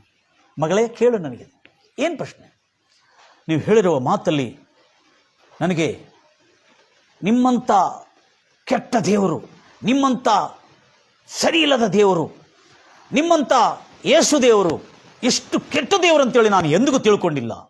ಆದರೆ ನೀವು ಹೇಳಿರುವ ಮಾತುಗಳಲ್ಲಿ ಗೊತ್ತಾಯ್ತು ನಿಮ್ಮ ದೇವರು ಎಷ್ಟು ಕೆಟ್ಟವರು ಎಂಬುದಾಗಿ. ಹೇಳು ಆಶ್ಚರ್ಯ ಆಗ್ತಾಳೆ. ಯಾರು? ಈ ಸಿಸ್ಟರ್. ಎಂಥ ಬುದ್ಧಿವಂತರು ನೋಡ್ರಿ ನಾವೆಲ್ಲ. ಹೇ, ಅದ ಹೆಂಗೆ ಹೇಳ್ತೀನಿ ನೀನು ಕೆಟ್ಟ ದೇವರು ಎಂಬುದಾಗಿ? ನೀವು ನಂಬಿರುವಂಥ ಯೇಸು ಬಹಳ ಕೆಟ್ಟ ದೇವರು, ಬಹಳ ಕೆಟ್ಟ ದೇವರು ಅಂದರೆ ಕೆಟ್ಟ ದೇವರು, ಭೇದ ಭಾವ ಇರುವ ದೇವರು ಎಂಬುದಾಗಿ ಹೇಳ್ತಾಳೆ. ಅದಕ್ಕೆ ನನಗೆ ಬಹಳ ದುಃಖವಾಯಿತು, ಇಂಥ ದೇವರು ನೀವು ಆರಾಧನೆ ಮಾಡ್ತಾ ಇದ್ರಿ ಅಂತೇಳಿ. ಈ ನನ್ನವಳು, ಏನಾಯ್ತಮ್ಮ doctor, tell me what is your problem, ಏನು ಕ್ವಶನ್ ಇದೆ ಕೇಳು.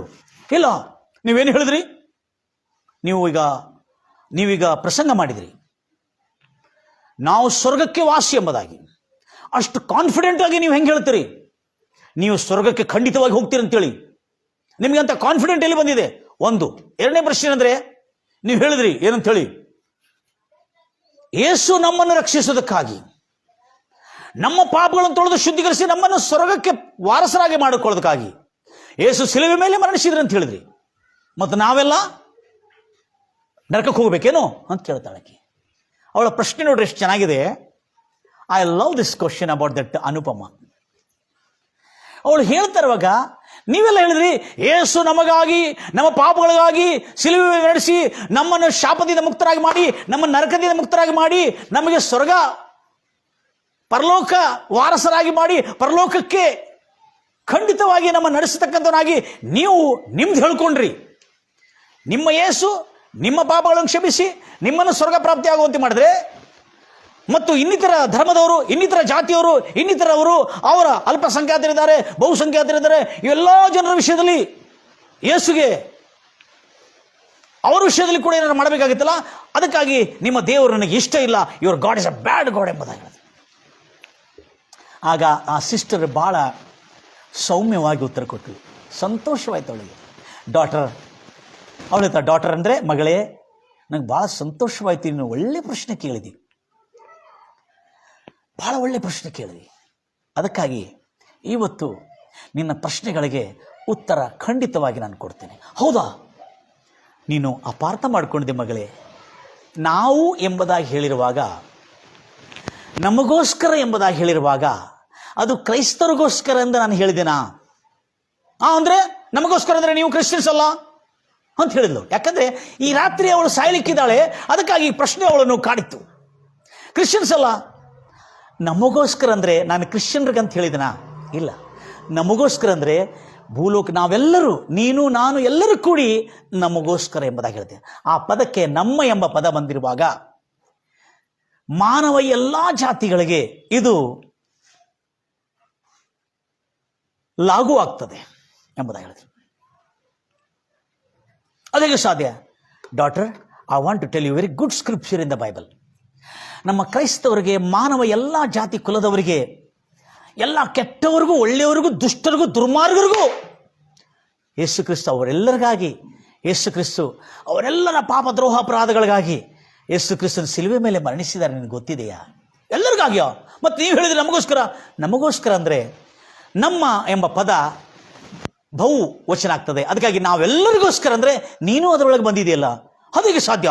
ನೀವು ಹೇಳುವಾಗ ಹಿಂಗೆ ಹೇಳಿದ್ರಿ, ಅದಕ್ಕೆ ನನಗೆ ನಂಬಲಿಕ್ಕೆ ಆಗ್ತಾ ಇಲ್ಲ ಅಂದರೆ ಆವಾಗ ಅವಳಿಗೆ ಬೈಬಲಿಂದ ತೆಗೆದು ವಚನ ತೋರಿಸ್ತಾಳೆ ಅವರು.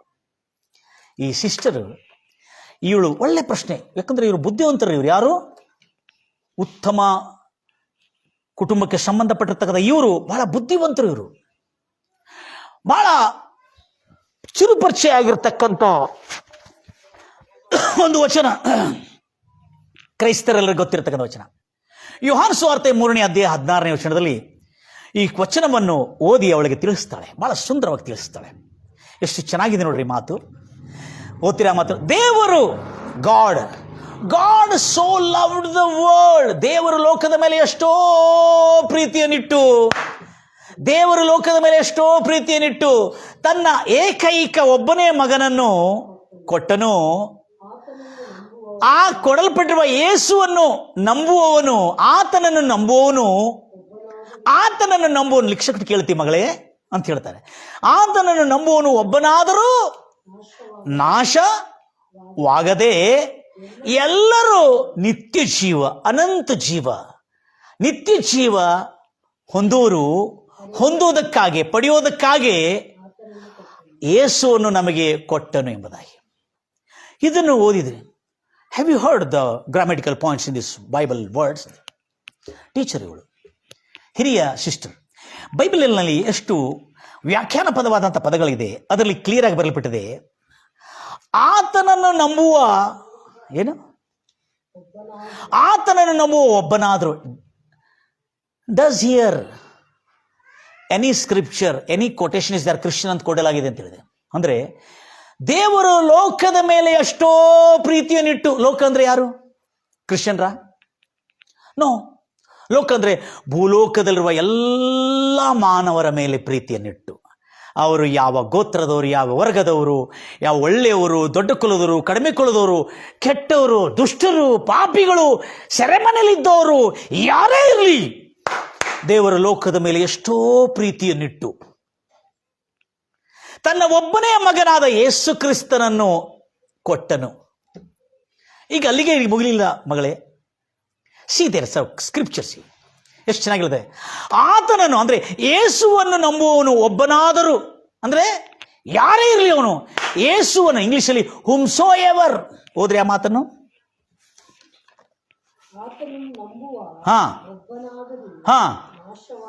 Lesson carefully. ಇಲ್ಲಿ ನೋಡಿದೆ, that whoever believes in him, ಆತನನ್ನು ನಂಬುವ ಒಬ್ಬನಾದರೂ ನಾಶವಾಗದೆ, ನಿತ್ಯ ನರಕದಲ್ಲಿ ನಾಶವಾಗದೆ, ಈ ಬದುಕು ಬಾಳಿನಲ್ಲಿ ಮಾಡಿರುವ ಪಾಪದಿಂದ ಬರ್ತಕ್ಕಂಥ ಶಿಕ್ಷೆ, ದರಿದ್ರ, ರೋಗ ವ್ಯಾಧಿಗಳಲ್ಲಿ ನಾಶವಾಗದೆ ಎಲ್ಲರೂ, ಮತ್ತೆ ನೋಡ್ರಿ ಇಂಗ್ಲಿಷಲ್ಲಿ ಏನೇನೆ, ಎಲ್ಲರೂ ಎಲ್ಲರೂ ನಿತ್ಯ ಜೀವ ಪಡ್ಕೊಳ್ಬೇಕೆಂಬುದಾಗಿ ಆತನನ್ನು ಕೊಟ್ಟನು ಎಂಬುದಾಗಿ. ಎಲ್ಲರೂ ಅಂದ್ರೆ ಯಾರು ಬಂದರು? ಲೋಕ ಅಂದ್ರೆ ಎಲ್ಲರೂ. ನಂಬುವ ಪ್ರತಿಯೊಬ್ಬನೆಂಬ ಪದ ಬಂದಿದೆ. ನಂಬುವ ಪ್ರತಿಯೊಂದು ಅಂದ್ರೆ ಎಲ್ಲರೂ ನಿತ್ಯ ಜೀವ ಪಡ್ಕೊಳ್ಬೇಕಂತ ಕೊಟ್ಟಿದ್ದಾನೆ. ಆದರೆ ಅದರಲ್ಲಿ ನಂಬುವವರು ಆ ನಿತ್ಯ ಜೀವಕ್ಕೆ ಬಾಧ್ಯರಾಗುತ್ತಾರೆ. ಎಲ್ಲರಿಗೂ ಆಸ್ಪದ ಕೊಟ್ಟಿದ್ದಾನೆ, ಎಲ್ಲರಿಗೂ ಕೊಟ್ಟಿದ್ದಾನೆ. ಆದರೆ ಎಲ್ಲರೂ ಬಂದು ನಂಬುತ್ತಾ ಇಲ್ಲ. ನಂಬಿದವರು ಅದನ್ನು ಪಡ್ಕೊಳ್ತಾ ಇದ್ದಾರೆ. ಎಲ್ಲರಿಗೂ ಆಸ್ಪದ ಕೊಡ. ಆವಾಗ ಈ ಮಗಳಿಗೆ, ಅನುಪಮ ಎಂಬಳಿಗೆ ಬಹಳ ಅದಕ್ಕೆ ನಾವು ಹೇಳ್ತೇವೆ, ನಮ್ಮ ಪಾಪಗಳನ್ನು ಯಾಕೆ ಹೇಳ್ತೇವೆ ಅಂದರೆ, ಅದೇ ನಿಮ್ಮ ಪಾಪಗಳು ದೇವರು ಶುದ್ಧಿ ಮಾಡಲಿಕ್ಕೆ ಈ ಲೋಕಕ್ಕೆ ಬಂದಿದೆ, ನಿಮ್ಮ ಪಾಪಗಳಂತ ಹೇಳಿದ್ರೆ ನಮ್ಮಲ್ಲಿ ಏನು ತಿಳ್ಕೊಳ್ತಾರೆ ಅಂದರೆ, ನಮ್ಮ ಪಾಪಗಳನ್ನು ಎತ್ತಿ ಹೇಳ್ತಾ ಇದ್ದಾಳಲ್ಲ ಎಂಬುದಾಗಿ ತಿಳ್ಕೊಳ್ತಾರೆ ಗ್ರಾಮರ್ನಲ್ಲಿ. ಅದಕ್ಕಾಗಿ ನಮ್ಮ ಪಾಪಗಳಂತ ಹೇಳಿರುವಾಗ ನಾನೂ ಅದರೊಳಗೆ ಸೇರಿ ಬರ್ತೇನೆ. ಆವಾಗ ನಮ್ಮನ್ನು ಕೇಳ್ತಿರ್ತಕ್ಕಂಥ ಜನರಿಗೆ, ಹೌದು ನಮ್ಮ ಪಾಪಗಳಿಂದ ಹೇಳ್ತಾ ಇದ್ದಾರೆ, ಅವಳು ನಮ್ಮ ಹಾಗೆ, ನಾವು ಅವಳಾಗೆ ಪಾಪ ಮಾಡಿರ್ಬೋದು, ಅದರ ನಿಮಿತ್ತ ಅವಳು ನಾವು ಪರಿಶುದ್ಧರಾಗಿದ್ದೇವೆ ಯೇಸು ಕ್ರಿಸ್ತ ರಕ್ತ ಎಂಬುದಾಗಿ ಸುವಾರ್ತೆ ಸಾರಿದ ಎಂಬುದಾಗಿ. ಈ ವಿಷಯದಲ್ಲಿ ನಾವು ಯಾವತ್ತೂ ನಮ್ಮನ್ನು ಕೂಡ ಪಾಪಿಗಳು, ಪಾಪ ಮಾಡಿರುವಾಗ, ನಾವು ಸುಳ್ಳು ಮಾತಾಡುವಾಗ ನಾವು ಹೇಗೆ ಕ್ಷಮಾಪಣೆ ಮಾಡಬೇಕು, ನಾವು ಎಂಬುದಾಗಿ ಯಾಕೆ ಉಪಯೋಗ ಮಾಡ್ತೀವಿ ಅಂದರೆ, ಜನರಲ್ಲಿ ನನ್ನನ್ನು ಟೀಕಿಸಿ, ನಮ್ಮನ್ನು ದೂಷಿಸಿ, ಅದಕ್ಕೆ ನಿಮ್ಮ ಪಾಪಗಳಿಗೆ ಅಂತ ಹೇಳಿದ್ರೆ ನೀವೇನು ತಿಳ್ಕೊಳ್ತೀರ? ಅವಾಗ ನೀವು ಪರಿಶುದ್ಧರು, ನಾವು ಪಾಪಿಗಳ ಎಂಬುದಾಗಿ ತಿಳ್ಕೊತೀರಿ. ಹಾಗೆಲ್ಲ ನಾವೆಲ್ಲರೂ, ಭೂಲೋಕದ ಎಲ್ಲರೂ ಪಾಪ ಮಾಡಿ ದೇವರ ಮಹಿಮೆಯನ್ನು ಕಳ್ಕೊಂಡಿದ್ದಾರೆ. ಯೋಹಾನ್ ರೋಮಪುರದವರ ಬರೆದ ಪತ್ರಿಕೆ 2ನೇ ಅಧ್ಯಾಯ 23ರಲ್ಲಿ ನಾವು ನೋಡ್ತೇವೆ. 3ನೇ ಅಧ್ಯಾಯ 23ರಲ್ಲಿ ಎಲ್ಲರೂ ಪಾಪ ಮಾಡಿ ದೇವರಿಂದ ದೂರವಾಗಿದ್ದೇವೆ, ಮಹಿಮೆಯನ್ನು ಕಳ್ಕೊಂಡು. ಅದಕ್ಕಾಗಿ ಎಲ್ಲರ ಪಾಪದ ನಿಮಿತ್ತ ಯೇಸು ಕ್ರಿಸ್ತನು ಶಿಲುವೆ ಮೇಲೆ ಮರಣಿಸಿದ್ದಾನೆ. ಆತನು ಶಿಲುವೆ, ಅವರ ಚರ್ಚೆಗಳಲ್ಲಿ ಶಿಲುವೆ ಇರ್ತದೆ, ಶಿಲುವೆ ತೋರಿ ನೋಡಿದೆಯಾ ಯೇಸು ಕ್ರಿಸ್ತನು ಎಷ್ಟು ಶ್ರಮೆಯನ್ನು ಅನುಭವಿಸಿದ್ದಾನೆ. ಆ ಶ್ರಮೆ, ಆ ಶಿಕ್ಷೆ, ನಮ್ಮ ದ್ರೋಹ, ನಮ್ಮ ಅಪರಾಧಗಳು ತನ್ನ ಮೇಲೆ ತಗೊಂಡು ನಾವು ಮಾಡಿದ್ದೇವೋ ಪಾಪ, ನಾವು ಕಣ್ಣಿನ ಆಸೆ, ಶರೀರದ ಆಸೆ, ನಮ್ಮ ದೇಹದ ಆಸೆ, ನಮ್ಮ ಬದುಕು ಬಾಳಿನ ಡಂಬಕ್ಕಾಗಿ ನಾವು ಮಾಡಿದ ನಮ್ಮ ಪಾಪ, ನಮ್ಮ ಭೋಗಾಸೆಗಳನ್ನು ತೀರಿಸಿಕೊಳ್ಳೋದು ನಾವು ಮಾಡುವ ಪಾಪಗಳಿಗೆ ಯೇಸು ನಮ್ಮೆಲ್ಲರ ಪಾಪದ ಶಿಕ್ಷೆಯನ್ನು, ನಾವು ಮಾಡಿದ ಪಾಪ ಹೊರತು ಶಿಕ್ಷೆ ಆತನು ಹೊತ್ತು ಆತನು ಭರಿಸಿದನು, ಲೋಕದ ಎಲ್ಲರಿಗಾಗಿ ಮರಣಿಸಿದನು ಎಂಬುದು ಹೇಳುವಾಗ ಆಗ ಇವಳಿಗೆ ಆವಾಗ ಅರ್ಥ ಆಯಿತು, ಜಗತ್ತಿನಲ್ಲಿ ನಿನ್ನಂಥ ಯೇಸುವಿನಂಥ ದೇವರು ನಾನು ಎಲ್ಲಿಯೂ ನೋಡಲಿಲ್ಲ ಎಂಬುದಾಗಿ ಹೇಳ್ತೀನಿ. She told directly.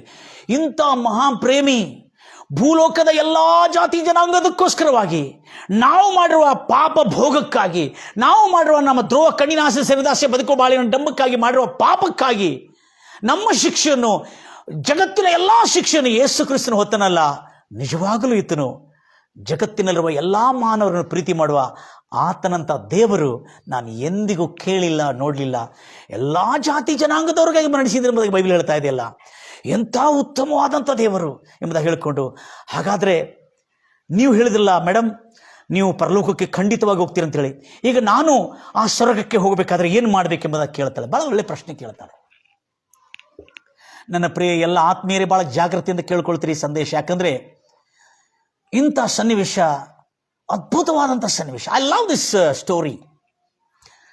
ಇವಳು ನರ್ಸಿಂಗ್ ಮಾಡಿ ವಿದೇಶ ಲಂಡನ್ನಲ್ಲಿ ತನ್ನ ನರ್ಸಿಂಗ್ ಕೆಲಸವನ್ನು ಮಾಡ್ತಾ ಅನೇಕ ಜನರಿಗೆ ಸಾಕ್ಷಿ ಹೇಳ್ತಾ ಇದ್ದಾಳೆ. ಈ ಸಾಕ್ಷಿಯನ್ನು ಹೇಳುವಾಗ, ಓ ಕ್ರೈಸ್ತವರೇ, ನಿಮ್ಮ ಯೇಸುವನ್ನು ನಿಮ್ಮ ಹತ್ರ ಮಾತ್ರ ಸೀಮಿತವಾಗಿ ಇಟ್ಕೊಳ್ಬೇಡ್ರಿ.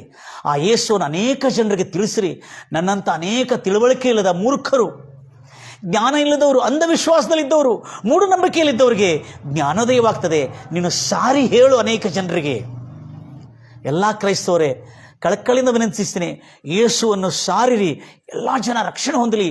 ಇಂಥ ಒಳ್ಳೆ ದೇವರು, ಇಂಥ ಒಳ್ಳೆ ಪ್ರೀತಿಸುವ ದೇವರು ನಾನು ಎಲ್ಲೂ ಕೇಳಲಿಲ್ಲ, ನೋಡಲಿಲ್ಲ.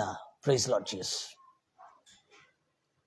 ಎಂಬುದಾಗಿ ಹೇಳಿಕೊಂಡು ಇವಳು ಸಾಕ್ಷಿಯಲ್ಲಿ ಕೊನೆಯದಾಗಿ ನುಡಿದಿದ್ದಾಳೆ. ಭಾಳ ಇಂಟ್ರೆಸ್ಟಿಂಗ್ ಇದು. ಈಗ ಅವಳು, ನಾನು ಯೇಸುವಿನಂಥ ಪ್ರೀತಿ ಸ್ವರೂಪರಾದ ದೇವರು ಎಲ್ಲೂ ನಾನು ನೋಡಲಿಲ್ಲ, ಆತನಂಥ ದೇವರು ನಾನು ಎಲ್ಲೂ ನೋಡಲಿಲ್ಲ.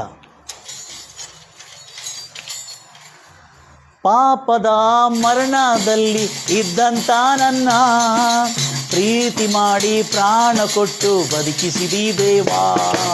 ಪಾಪದ ಮರಣದಲ್ಲಿ ಇದ್ದಂಥ ನನ್ನ ಪ್ರೀತಿ ಮಾಡಿ ಪ್ರಾಣ ಕೊಟ್ಟು ಬದುಕಿಸಿದಿ ದೇವಾ. ನಿನ್ನ ಕೃಪೆ ಶಾಶ್ವತ ಎಂದೆಂದು ದೇವಾ, ನಿನ್ನ ಕೃಪೆ ಶಾಶ್ವತ ಎಂದೆಂದು ದೇವಾ. ನಿನ್ನ ಪ್ರೀತಿಯಿಂದ ನಾನು ಜೀವಿಸುವೆ ದೇವಾ, ನಿನ್ನ ಪ್ರೀತಿಯಿಂದ ನಾನು ಜೀವಿಸುವೆ ದೇವಾ. ಏಸಯ್ಯ ಏಸಯ್ಯ, ನೀನಿಲ್ಲದೆ ನಾನಿಲ್ಲಯ್ಯ. ಏಸಯ್ಯ ಏಸಯ್ಯ, ನೀನಿಲ್ಲದೆ ನಾನಿಲ್ಲಯ್ಯ. ನಿನ್ನಂಥ ದೇವರು ಯಾರೂ ಇಲ್ಲ, ನಿನ್ನ ಹಾಗೆ ಪ್ರೀತಿಸುವವನು ಒಬ್ಬನೂ ಇಲ್ಲ. ನಿನ್ನಂಥ ದೇವರು ಯಾರೂ ಇಲ್ಲ, ನಿನ್ನ ಹಾಗೆ ಪ್ರೀತಿಸುವವರು ಒಬ್ಬರೂ ಇಲ್ಲ. ಏಸಯ್ಯ ಏಸಯ್ಯ, ನೀನಿಲ್ಲದೆ ನಾನಿಲ್ಲಯ್ಯ. ಏಸಯ್ಯ ಏಸಯ್ಯ, ನೀನಿಲ್ಲದೆ ನಾನಿಲ್ಲಯ್ಯ. ನಿನ್ನಂಥ ದೇವರು ಯಾರೂ ಇಲ್ಲ, ನಿನ್ನ ಹಾಗೆ ಪ್ರೀತಿಸುವವರು ಒಬ್ಬರೂ ಇಲ್ಲ. ನಿಷ್ಕಪಟವಾಗಿ, ಕಲ್ಮಶ ಇಲ್ಲದೆ, ಯಾವ ಭೇದ ಮತ ಇಲ್ಲದೆ, ಭೇದ ಭಾವ ಇಲ್ಲದೆ, ಕೇಳು ಮೇಳೆ ಇಲ್ಲದೆ, ಎಲ್ಲರ ಮೇಲೆ ಏಕಭಾವದಿಂದ ಪ್ರೀತಿಸುವ ನಿನ್ನಂಥ ದೇವರು ಯೇಸು ನಾನು ಎಲ್ಲಿಯೂ ಕೇಳಲಿಲ್ಲ ಎಂಬುದಾಗಿ ಹೇಳಿ ಇವಳು ತನ್ನ ಜೀವನದಲ್ಲಿ ಇನ್ನೂ ಉತ್ಸಾಹ ಸಂತೋಷದಿಂದ ತುಂಬಿ ಆವಾಗ ಆ ಮೇಡಮ್ಗೆ ಹೇಳ್ತಾಳೆ ಏನಂತ ತಿಳ್ಕೊಂಡು, ಹಾಗಾದರೆ ನನಗೆ ನಾನು ಕೂಡ ಆ ಧನ್ಯತೆ, ಆ ಸ್ವರ್ಗದ ವಾರಸತ್ವ ನಾನು ಪಡ್ಕೊಳ್ಬೇಕಾದ್ರೆ ನಾನು ಏನು ಮಾಡಬೇಕೆಂಬುದಾಗಿ ಕೇಳ್ತಾಳೆ. ಆಗ ಆ ಹಿರಿಯ ಸಿಸ್ಟರ್ ಭಾಳ ಚೆನ್ನಾಗಿ ಬೈಬಲನ್ನು ಓದಿಕೊಂಡು ಅಧ್ಯಯನ ಮಾಡಿರ್ತಾಳೆ. ಆ ಹಿರಿಯ ಸಿಸ್ಟರ್ಗೆ ಇರ್ತಕ್ಕಂಥ ತಿಳುವಳಿಕೆ ನಮ್ಮ ಎಲ್ಲ ಕ್ರೈಸ್ತ ಆತ್ಮೀಯರಿಗೆ ಇವತ್ತು ಬರಲಿ ಎಂಬ ನನ್ನ ಹಾರೈಕೆ. ಅವಳು ಹೇಳ್ತಾಳೆ, ಯೇಸುವನ್ನು, ನನ್ನ ಎಲ್ಲ ಪಾಪವನ್ನು ಹೇಗೆ ಯೇಸು ನನಗೆ ಶುದ್ಧಿ ಮಾಡಿದ ಎಂಬುದಾಗಿ ನಾನು ಹೇಗೆ ತಿಳ್ಕೊಳ್ಬೇಕು, ನಾನು ಹೇಗೆ ನಾನು ಕೂಡ ಪರಲೋಕಕ್ಕೆ ವಾರಸಲಾಗಬೇಕೆಂಬುದಾಗಿ, ಆ ಸ್ವರ್ಗದ ಭಾಗ್ಯವನ್ನು ನಾನು ಪಡ್ಕೊಳ್ಬೇಕಾದ್ರೆ ಏನು ಮಾಡಬೇಕೆಂಬುದಾಗಿ ಕೇಳಿರುವಾಗ ಆ ಸಿಸ್ಟರ್, ಆ ಕ್ರೈಸ್ತ ಸಹೋದರಿ, ಅಂದರೆ ಆ ಹಾಸ್ಟೆಲ್ನಲ್ಲಿರ್ತಾನೆ ಹಿರಿಯ ಸಿಸ್ಟರ್, ಏನಿಲ್ಲ, ನೀನು ಮಾಡಬೇಕಾಗಿದ್ದು ಒಂದೇ. ಯೋಹಾನ ಸುವಾರ್ತೆ 1ನೇ ಅಧ್ಯಾಯ 7, 8, 9ರಲ್ಲಿ ಸ್ಪಷ್ಟವಾಗಿ ಬರಲ್ಪಟ್ಟಿದೆ. ಅದೇನೆಂದರೆ, ಓದ್ತೀರಿ ಆ ಮಾತನ್ನು? ಮೊದಲನೇ ಯೋಹಾನು 1ನೇ ಅಧ್ಯಾಯ,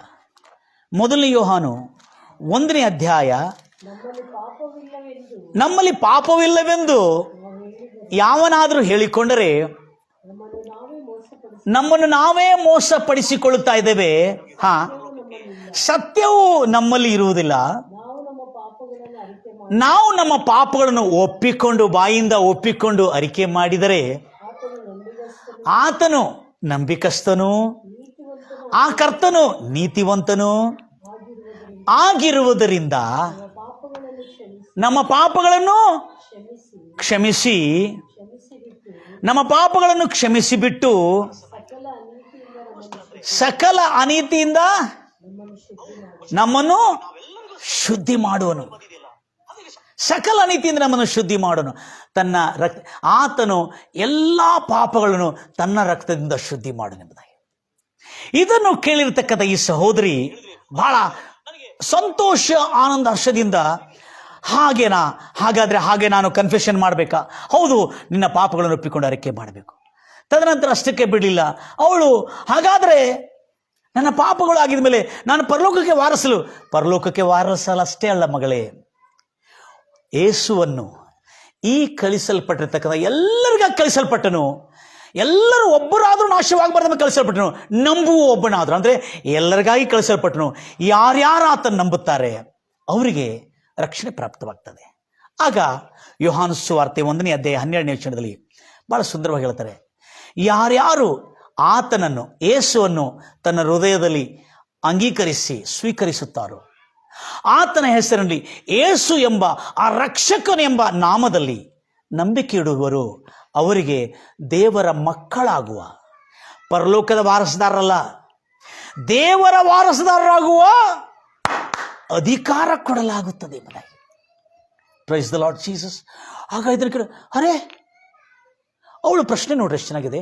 ಸಿಂಪ್ಲಿ ನಾವು ಬಾಯಿಂದ ಇಷ್ಟು ದ್ರೋಹ, ಅಪರಾಧಗಳು, ಕ್ರೂರವಾದಂಥ, ಕಠಿಣವಾದಂಥ ಪಾಪಿಗಳು, ದ್ರೋಹಿಗಳು, ಇಷ್ಟು ಕ್ರೂರವಾದಂಥ ಪಾಪ, ನರಕ ಪಾತ್ರ, ಶಿಕ್ಷೆ ಪಾತ್ರರಾಗತಕ್ಕಂಥ ಪಾಪಗಳು ಮಾಡಿದರೆ, ಖಾಲಿ ಬಾಯಿಂದ ಸಿಂಪ್ಲಿ ನಾವು ಕನ್ಫೆಷನ್ ಮಾಡಿದರೆ, ನಾವು ಒಪ್ಪಿಕೊಂಡು ಅರಿಕೆ ಮಾಡಿದರೆ, ಅದನ್ನು ಬಿಟ್ಟುಬಿಟ್ರೆ ದೇವರು ಕ್ಷಮಿಸ್ತಾನ? ಆವಾಗ ಅಂಥವರಿಗೆ ಬೈಬಲ್ನಲ್ಲಿ ಹೇಳಲಾಗಿದೆ, ಮತ್ತಾಯ ಸುವಾರ್ತೆ 12:36, ವ್ಯರ್ಥವಾದ ಮಾತುಗಳಿಗೆ ತೀರ್ಪು ತಪ್ಪದು. ನೀವು ಆಡುವ ಪ್ರತಿಯೊಂದು ವ್ಯರ್ಥವಾದ ಮಾತುಗಳಿಗೆ ತೀರ್ಪಿದೆ. ನೀವು ಆಡುವ ಮಾತುಗಳಿಂದಲೇ ನೀವು ನೀತಿವಂತರಾಗಿ ಎನಿಸಲ್ಪಡ್ತೀರಿ. ನೀವು ಮಾತಾಡುವ ಮಾತುಗಳಿಂದಲೇ ನೀವು ಅಪರಾಧಿಗಳೇ ಎನಿಸಲ್ಪಡ್ತೀರಿ.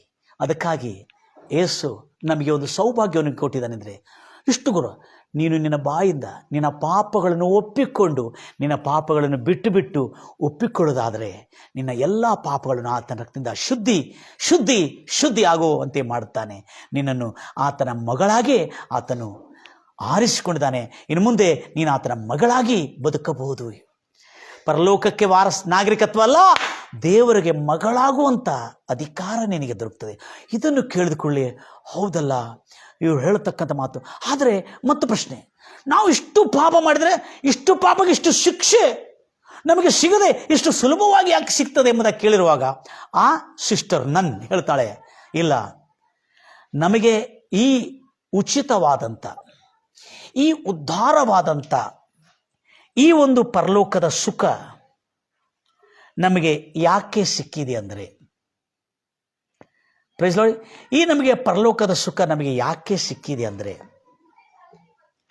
ಇದಕ್ಕಾಗಿ ಕರ್ತನಾದ ಯೇಸು ಕ್ರಿಸ್ತನು ನಮ್ಮ ಮೇಲೆ ಬರುವ ಆ ಘನಘೋರ ಶಿಕ್ಷೆ, ಆ ಕ್ರೂರವಾದಂಥ ಮರಣ, ಆ ಕ್ರೂರವಾದಂಥ ನರಕ ಯಾತನೆ ನಮಗೆ ಸುಮ್ಮನೆ ಇದು ಸಿಗಲಿಲ್ಲ. ನಮಗೆ ಸಿಕ್ಕಿದ್ದು ನಿಜವಾಗಲೂ ಉಚಿತ, ಉದಾರವಾದಂಥ, ಧಾರಾಳವಾದಂಥ ದೇವರು ನಮಗೆ ಉಚಿತವಾಗಿ ಈ ರಕ್ಷಣೆ, ಈ ಸೌಭಾಗ್ಯವನ್ನು, ಈ ಸ್ವರ್ಗದ ಸೌಭಾಗ್ಯವನ್ನು ಅನುಗ್ರಹಿಸಿದ್ದು. ಅದಕ್ಕಾಗಿ ಯಾರೋ ಒಬ್ಬರು ಕ್ರಯೆಯನ್ನು ಸಲ್ಲಿಸಿದ್ದಾರೆ, ಆತನೇ ಕರ್ತನಾದ ಯೇಸು ಕ್ರಿಸ್ತನ. इसके लिए कोई कीमत चुकाया बेटी, इसके लिए बहुत बड़ा कीमत कोई चुकाया है. वो कौन है मालूम है? परमेश्वर प्रभु यीशु मसीह. इसका कीमत क्रूस पर बलिदान देके हमारे लिए, ನಮಗಾಗಿ, ನಾವು ಮಾಡಿರುವ ಪಾಪ ದ್ರೋಹಕ್ಕಾಗಿ ಆತನು ಶಿಕ್ಷೆಯನ್ನು ಹೊತ್ತನು. ನಾವು ಮಾಡಿರುವ ಅನ್ಯಾಯ ಅಕ್ರಮಕ್ಕಾಗಿ ಆತನು ಪಾಪಿ ಎಂದು ಎನಿಸಲ್ಪಟ್ಟನು. ನಮ್ಮ ಪಾಪದಿಂದ ಆತನ ಪಾಪಿ ಎಂದು ಎನಿಸಲ್ಪಟ್ಟನು. ನಮ್ಮ ಪಾಪದಿಂದ ಆತನ ಶಿಕ್ಷೆಯನ್ನು ಅನುಭವಿಸಿನು. ನಮ್ಮ ಶಿಕ್ಷೆ, ನಮ್ಮ ಪಾಪ, ನಮ್ಮ ದ್ರೋಹ, ಅಪರಾಧಗಳೆಲ್ಲ ಅದಕ್ಕೆ ಮೌಲ್ಯವನ್ನು ಸಲ್ಲಿಸಿದ್ದು ಕರ್ತನಾದ ಯೇಸು ಕ್ರಿಸ್ತನು ತನ್ನ ರಕ್ತ ಪ್ರೋಕ್ಷಣೆಯನ್ನು ಮಾಡಿ. उसके लिए कोई कीमत चुकाया है. हमारे को ये उचित मिला है, मगर परमेश्वर उसके लिए अपना एकलौता पुत्र को क्रूस पर बलिदान दिया है, कीमत चुकाया है इसके लिए. ಅದಕ್ಕಾಗಿ ಆತನು ಮೌಲ್ಯವನ್ನು ಸಲ್ಲಿಸಿದಾನೆಂಬುದಾಗಿ ಹೇಳಿರುವಾಗ ಆವಾಗಳಿಗೆ ಅರ್ಥ ಆಯಿತು, ಹೌದು, ಆತನು ಸಲ್ಲಿಸಿರುವ ಆ ಒಂದು ಶಿಲುಬೆ ಮರಣದ ರಕ್ಷಣೆ, ನಮ್ಮ ಶಾಪ, ನಮ್ಮ ರೋಗ, ನಮ್ಮ ಅಪರಾಧಗಳು, ನಮ್ಮ ಪಾಪಗಳು ಆತನು ಹೊತ್ತುಕೊಂಡು ನಮ್ಮನ್ನು ಪರಿಶುದ್ಧರಾಗಿ, ನಮ್ಮ ನೀತಿವಂತರಾಗಿ ನಿರ್ಣಯಿಸೋದಕ್ಕಾಗಿ ಆತನು ಇದನ್ನು ಮಾಡಿದ್ದಾನೆ. ಇದನ್ನು ನಿನ್ನ ಬಾಯಿಂದ ಹೇಳಿ ನಂಬಿದರೆ ಅದು ನಿನಗೆ ಪ್ರಾಪ್ತವಾಗ್ತದೆ. ಅದಕ್ಕೆ ನಾನು ನಿನಗೆ ನಿನ್ನ ನಂಬಿಕೆ ದೃಢಪಡೋದಕ್ಕಾಗಿ ನಾನು ಒಂದು ವಚನವನ್ನು ಕೊಡ್ತೀನಿ ಎಂಬುದು ಹೇಳಿ, ರೋಮಾಪುರದವರ ಬರೆದ ಪತ್ರಿಕೆ 10ನೇ ಅಧ್ಯಾಯ 8ನೇ, ನಿಮ್ಮ ಬಾಯಲ್ಲಿ ಒಪ್ಪಿಕೊಳ್ಳೋದ್ರ ಮೂಲಕವಾಗಿ ಈ ರಕ್ಷಣೆ ಪ್ರಾಪ್ತವಾಗುವುದೆಂಬುದಾಗಿ ಅಂಥವರಿಗೆ ನನ್ನ ವಾರ್ತೆ. ರೋಮಾಪುರದವರ ಬರೆದ ಪತ್ರಿಕೆ 10ನೇ ಅಧ್ಯಾಯ 8ರಿಂದ 12-15 ಇರ್ತದೆ. ದಯಮಾಡಿ ಓದ್ತೀರಾ ಮಾತನ್ನು. 8ರಿಂದ 13 ಆದರೆ ರೋಮಾಪುರದವರಿಗೆ ಸಭೆಗೆ ಬರೆದಿರ್ತಕ್ಕಂಥ ಈ ಪತ್ರಿಕೆ ಅಪೊಸ್ತಲನಾದ ಸಂತ ಪೌಲನು ಹೇಳ್ತಾ ಇದ್ದಾನೆ. ಆದರೆ ಅದು ಏನು ಹೇಳುತ್ತದೆ? ಸಂತ ಪೌಲನು ಹೇಳ್ತಾ ಇದ್ದಾನೆ ರೋಮಾಪುರದವರಿಗೆ, ವಾಕ್ಯವು ನಿನ್ನ ಸಮೀಪದಲ್ಲೇ ಇದೆ, ನಿನ್ನ ಬಾಯಲ್ಲಿಯೂ ನಿನ್ನ ಹೃದಯದಲ್ಲಿದೆ, ನಾವು ಸಾರಿರುವ ವಾಕ್ಯಗಳು ಎಂದು ಅನ್ನುತ್ತದೆ. ಅದು ಏನಂದ್ರೆ, ಆ ವಾಕ್ಯ ಏನಂದ್ರೆ, ನಾವು ಸಾರುವ ಈ ನಂಬಿಕೆಯ ವಾಕ್ಯವೇ ಆ ವಾಕ್ಯ ಆಗಿದೆ, ಆ ವಾರ್ತೆ ಆಗಿದೆ, ನಿಮ್ಮ ಹೃದಯದಲ್ಲಿ ಇದ್ದಿರ್ತಕ್ಕಂಥ. ನೀವು ಕರ್ತನಾದ ಯೇಸುವನ್ನು ಬಾಯಿಂದ ಅರಿಕೆ ಮಾಡಿ, ದೇವರು ಆತನನ್ನು, ಯೇಸುವನ್ನು ದೇವರು ಸತ್ತವರ ಒಳಗಿಂದ 3ನೇ ದಿನ ಪುನರುತ್ಥಾನ ಮಾಡಿದನೆಂದು ನಿನ್ನ ಹೃದಯದಲ್ಲಿ ನಂಬಿದರೆ ನಿನಗೆ ಈ ಪಾಪ, ಶಾಪ, ರೋಗ, ದರಿದ್ರ, ಬಡತನ, ಈ ಎಲ್ಲ ಶಾಪದಿಂದ ನಿನಗೆ ರಕ್ಷಣೆ ಆಗುವುದು. ಹೃದಯದಿಂದ ನಂಬುವುದರ ಮೂಲಕವಾಗಿ ನೀನು ನೀತಿವಂತಳಾಗಿ ಎನಿಸಲ್ಪಡುತ್ತಿ. ಬಾಯಿಂದ ಅರಿಕೆ ಮಾಡಿ, ಬಾಯಿಂದ ಒಪ್ಪಿಕೊಳ್ಳೋದ್ರ ಮೂಲಕವಾಗಿ ಯೇಸುವನ್ನು ನಿನ್ನ ಒಡೆಯನಾಗಿ, ನಿನ್ನ ಪಾಪಗಳನ್ನು ಒಪ್ಪಿಕೊಳ್ಳೋದ್ರ ಮೂಲಕವಾಗಿ, ಯೇಸುವನ್ನು ನಿನ್ನ ಒಡೆಯನಾಗಿ ಒಪ್ಪಿಕೊಳ್ಳೋದ್ರ ಮೂಲಕವಾಗಿ ನಿನಗೆ ರಕ್ಷಣೆ. ಶಾಪ, ಪಾಪ, ರೋಗ, ವ್ಯಾಧಿಗಳು ಅಲ್ಲದೆ ನಿತ್ಯ ನರಕದಿಂದ ಕೂಡ ನಿನಗೆ ರಕ್ಷಣೆ ಆಗುವುದು ಎಂಬುದಾಗಿ ಆ ಹಾಸ್ಟೆಲ್ನ ನಡೆಸ್ತಿರ್ತಕ್ಕಂಥ ಹಿರಿಯ ನನ್ನವರು ಅವಳಿಗೆ ಈ ವಾಕ್ಯದಿಂದ ತಿಳಿಸ್ತಾಳೆ. ಅನುಪಮ್ಮ ಎಂಬ ಯುವತಿಗೆ ಈ ಮಾತನ್ನು ತಿಳಿಸ್ತಾರೆ. ಮುಂದೆ ಇಲ್ಲೇ ಮತ್ತೆ ಹೇಳ್ತಾರೆ, ಆತನ ಮೇಲೆ, ಆ ಯೇಸುವಿನ ಮೇಲೆ ನಂಬಿಕೆ ಇಟ್ಟಿರುವ ಯಾವನಾದರೂ, देखो इधर भी लिखा है ना, ಕ್ರಿಶ್ಚಿಯನ್ के लिए नहीं, ಆತನ ಕ್ರೈಸ್ತವರಿಗೆ ಮಾತ್ರ ಅಲ್ಲ, ಆತನನ್ನು ನಂಬುವವನು ಯಾವನಾದರೂ ಅವಮಾನ ಪಾಲಾಗುವುದಿಲ್ಲ, ಅವನ ಮಾನ ಸನ್ಮಾನಕ್ಕೆ ಬರ್ತದೆ, ಅವನು ಉನ್ನತ ಸ್ಥಿತಿಗೆ ತರ್ತಾನೆ, ಅವನನ್ನು ಅವಮಾನ ಪಾಲಾಗಲಿಕ್ಕೆ ಎಷ್ಟು ಮಾತ್ರಕ್ಕೂ ಬಿಡುವುದಿಲ್ಲ. ಮುಂದೆ ಎಂದು ಧರ್ಮಶಾಸ್ತ್ರವು ಹೇಳುತ್ತದೆ. 15ನೇ ವಚನ. ಈಗ ಅದು ಮುಗೀತಾ? ಇದಲ್ಲದೆ ಸಾರುವವರನ್ನು, 15 ಸಾರುವವರನ್ನು, ಈ ಸುವಾರ್ತೆ ಸಾರುವವರನ್ನು ಕಳಿಸದೇ ಇದ್ದರೆ ಅವರು ಸಾರುವುದು ಹೇಗೆ? ಮತ್ತು ಸಮಾಧಾನದ ಯಾವ ಸುವಾರ್ತೆ? ರಕ್ಷಣೆ ಸುವಾರ್ತೆ. ಸುವಾರ್ತೆಗೆ ನೋಡಿ, ರಕ್ಷಣೆ ಸುವಾರ್ತೆ, ಸಮಾಧಾನದ ಸುವಾರ್ತೆ, ದೇವರ, ಬೈಬಲಲ್ಲಿ ಇರ್ತಾರೆ, ದೇವರ ರಾಜ್ಯದ ಸುವಾರ್ತೆ, ಯೇಸು ಕ್ರಿಸ್ತನ ಸುವಾರ್ತೆ, ದೇವರ ಸುವಾರ್ತೆ, ಅದಕ್ಕೆ ಸಮಾಧಾನದ ಸುವಾರ್ತೆ, ಸಾರುವವರ ಮತ್ತು ಸಮಾಧಾನದ ಸುವಾರ್ತೆ ಹಾಗೂ ಸಂತೋಷ ಹರ್ಷ ತರತಕ್ಕಂಥ ಸುವಾರ್ತೆಯ ಸಾರುವವರ ಪಾದವು ಎಷ್ಟೋ ಅಂದವಾಗಿರುತ್ತವೆ. ಅಂದ್ರೆ ಕ್ರೈಸ್ತರಾಗಿರ್ತೇವೆ ನಾವು, ಇದೇ ಸುವಾರ್ತೆ ಸಾರ್ತಾ ಇದ್ದೇವೆ. ಮಾನವರು ಪಾಪ ಮಾಡಿ ನಾಶವಾಗ್ತಿರುವ ಆ ಪಾಪದಿಂದ ರಕ್ಷಿಸಲು ಯೇಸು ಕ್ರಿಸ್ತನು ಶಿಲುವೆ ಮೇಲೆ ಮರಣಿಸಿ ನಮ್ಮ ಪಾಪ, ಶಾಪ, ರೋಗಗಳ ಆತನ ಹೊತ್ತುಕೊಂಡು ನಮಗೆ ಆರೋಗ್ಯ, ಐಶ್ವರ್ಯ, ಮಾನ, ಸನ್ಮಾನ, ನೆಮ್ಮದಿ, ನಿತ್ಯ ಜೀವ, ಪರಲೋಕ ವಾರಸತ್ವದ ಸೌಭಾಗ್ಯವನ್ನು ಕೊಟ್ಟನೆಂಬ ಸುವಾರ್ತೆಯನ್ನು, ಸಮಾಧಾನದ ವಾರ್ತೆಯನ್ನು ಸಾರೋದಕ್ಕಾಗಿ ದೇವರು ನಮ್ಮನ್ನು ಕಳಿಸಿದ ಎಂಬುದಾಗಿ ಹೇಳಿದ ಕೂಡಲೇ ಅವಳು, ಅನುಪಮ್ಮ ಎಂಬವಳು, ಸಂಪೂರ್ಣವಾಗಿ ಯೇಸು ಕ್ರಿಸ್ತಿಗೆ ತನ್ನ ಜೀವನವನ್ನು ಸಮರ್ಪಿಸಿ ಆ ಸಿಸ್ಟರ್ ಹತ್ರ ಹೇಳಿದರು, ಮೇರೆ ಸಾರೆ ಸವಾಲೋं का जवाब जो मेरे को कोई दे नहीं सका आज परमेश्वर के इस वचन से, ನನ್ನ ಎಲ್ಲ ಪ್ರಶ್ನೆಗೆ ಪ್ರತಿ ಉತ್ತರಗಳು ನೀವು ಯೇಸು ಕ್ರಿಸ್ತನ ಈ ಬೈಬಲ್ ಮೂಲಕವಾಗಿ ನನಗೆ ತಿಳಿಸಿದ್ರಿ. ನನಗೆ ಮೇಡಮ್, ಇವತ್ತು ನಾನು ಭಾಳ ದೊಡ್ಡ ಪಾಪ ಮಾಡಲಿಕ್ಕೆ ಹೋಗ್ತಾ ಇದ್ದೆ. ಏನಂತ ಹೇಳಿದ್ರೆ, ನಾನು ಇವತ್ತು ಆತ್ಮಹತ್ಯೆ ಮಾಡಿಕೊಂಡು ದೇವರ ಹತ್ರ ಹೋಗಿ ಪ್ರಶ್ನೆ ಕೇಳಬೇಕಂತ ತಿಳ್ಕೊಂಡೆ. ನಮ್ಮನ್ನು ಯಾಕೆ ನೀನು ಕಳಿಸಿದಿ? ಈ ಲೋಕದಲ್ಲಿ ಕಳಿಸಲಿಕ್ಕೆ ಉದ್ದೇಶ ಏನು? ನಾವು ಪಾಪ ಮಾಡಿ ನರಕಕ್ಕೆ ಹೋಗಲಿಕ್ಕೆ ಎಂಬುದಾಗಿ ಈ ಪ್ರಶ್ನೆಗೆ ಉತ್ತರ ಕೇಳೋದಕ್ಕಾಗಿ ನನ್ನನ್ನು ಇವತ್ತು ಆತ್ಮಹತ್ಯೆ ಮಾಡಿಕೊಳ್ಬೇಕೆಂಬುದಾಗಿ ನಾನು ತಯಾರಾಗಿದೆ. ಆದರೆ ನಿಜವಾಗಲೂ ಯೇಸು ನನ್ನನ್ನು ಪ್ರೀತಿಸುವ ದೇವರಾಗಿರೋದ್ರಿಂದ ನನ್ನನ್ನು ಆತ್ಮಹತ್ಯೆ ಮಾಡಿಕೊಳ್ಳದೆ ಎಲ್ಲ ನನ್ನ ಪ್ರಶ್ನೆಗಳಿಗೆ ನಿಮ್ಮ ಮೂಲಕವಾಗಿ, ಈ ಬೈಬಲ್ನಲ್ಲಿರ್ತಕ್ಕಂಥ ಸತ್ಯದ ಮೂಲಕವಾಗಿ ಉತ್ತರ ಕೊಟ್ಟಿದ್ದಕ್ಕಾಗಿ ನಿಜವಾಗಲೂ ಇವತ್ತು ನನ್ನ ಜೀವನ ಸಾರ್ಥಕವಾಗಿದೆ ಎಂಬುದಾಗಿ ನಾನು ತಿಳ್ಕೊಳ್ತಾ ಇದ್ದೇನೆ. ಆಗ ಆ ಕ್ರಿಸ್ತ ಕ್ಯಾಥಲಿಕ್ ನನ್ನವರು ಅವರಿಗೆ ಸ್ವೀಕೃತಿ ಪ್ರಾರ್ಥನೆ, ಯೇಸುವನ್ನು ಅಂಗೀಕಾರ ಮಾಡುವ ಪ್ರಾರ್ಥನೆ, ಪಾಪ ಒಪ್ಪಿಕೊಳ್ಳುವ ಪ್ರಾರ್ಥನೆಯನ್ನು ಮಾಡಿಸಿ ಅವಳನ್ನು ಯೇಸು ನಾಮದಲ್ಲಿ ಎಂಬುದಾಗಿ ಅವಳನ್ನು ಆಶೀರ್ವದಿಸಿ ಪ್ರಾರ್ಥನೆ ಮಾಡಿ ಮುಗಿಸಿದ ಕೂಡಲೇ ಕ್ಯಾಥಲಿಕ್ ನನ್ನವಳು ಆ ಒಂದು ಅನ್ಯ ಉತ್ತಮವಾದಂಥ ಕುಲಕ್ಕೆ ಸಂಬಂಧಪಟ್ಟಿರ್ತಕ್ಕಂಥ ಆ ಯುವತಿ ಜೀವನದಲ್ಲಿ ಎಂದಿಗೂ ಅನುಭವಿಸದ ಸಮಾಧಾನ, ಶಾಂತಿ, ಆನಂದ ಅವಳಿಗೆ ಅನುಗ್ರಹಿಸಿದ್ದೇನೆ. Praise the Lord Jesus. ಅವಳು ಹೇಳ್ತಾ ಇದ್ದಾಳೆ, ಪ್ರಪಂಚದಲ್ಲೇ ನಾನು ಇಂಥ ಸುಖ, ಸಂತೋಷ, ಆನಂದ, ಹರ್ಷ, ಒಳ್ಳೆ ಹಬ್ಬ ಹುಣ್ಣಿಮೆಗಳಿಗೆ ಹೋಗಿದ್ರು ಕೂಡ, ಒಳ್ಳೆ ವಸ್ತ್ರಗಳನ್ನು ತೊಡಗಿಡಿದ್ರು, ದೊಡ್ಡ ದೊಡ್ಡ ಪಾರ್ಟಿಗಳಿಗೆ ಹೋಗಿದ್ರು ಕೂಡ ನನಗೆ ಇಂಥ ಸಂತೋಷ ಸಿಗಲಿಲ್ಲ.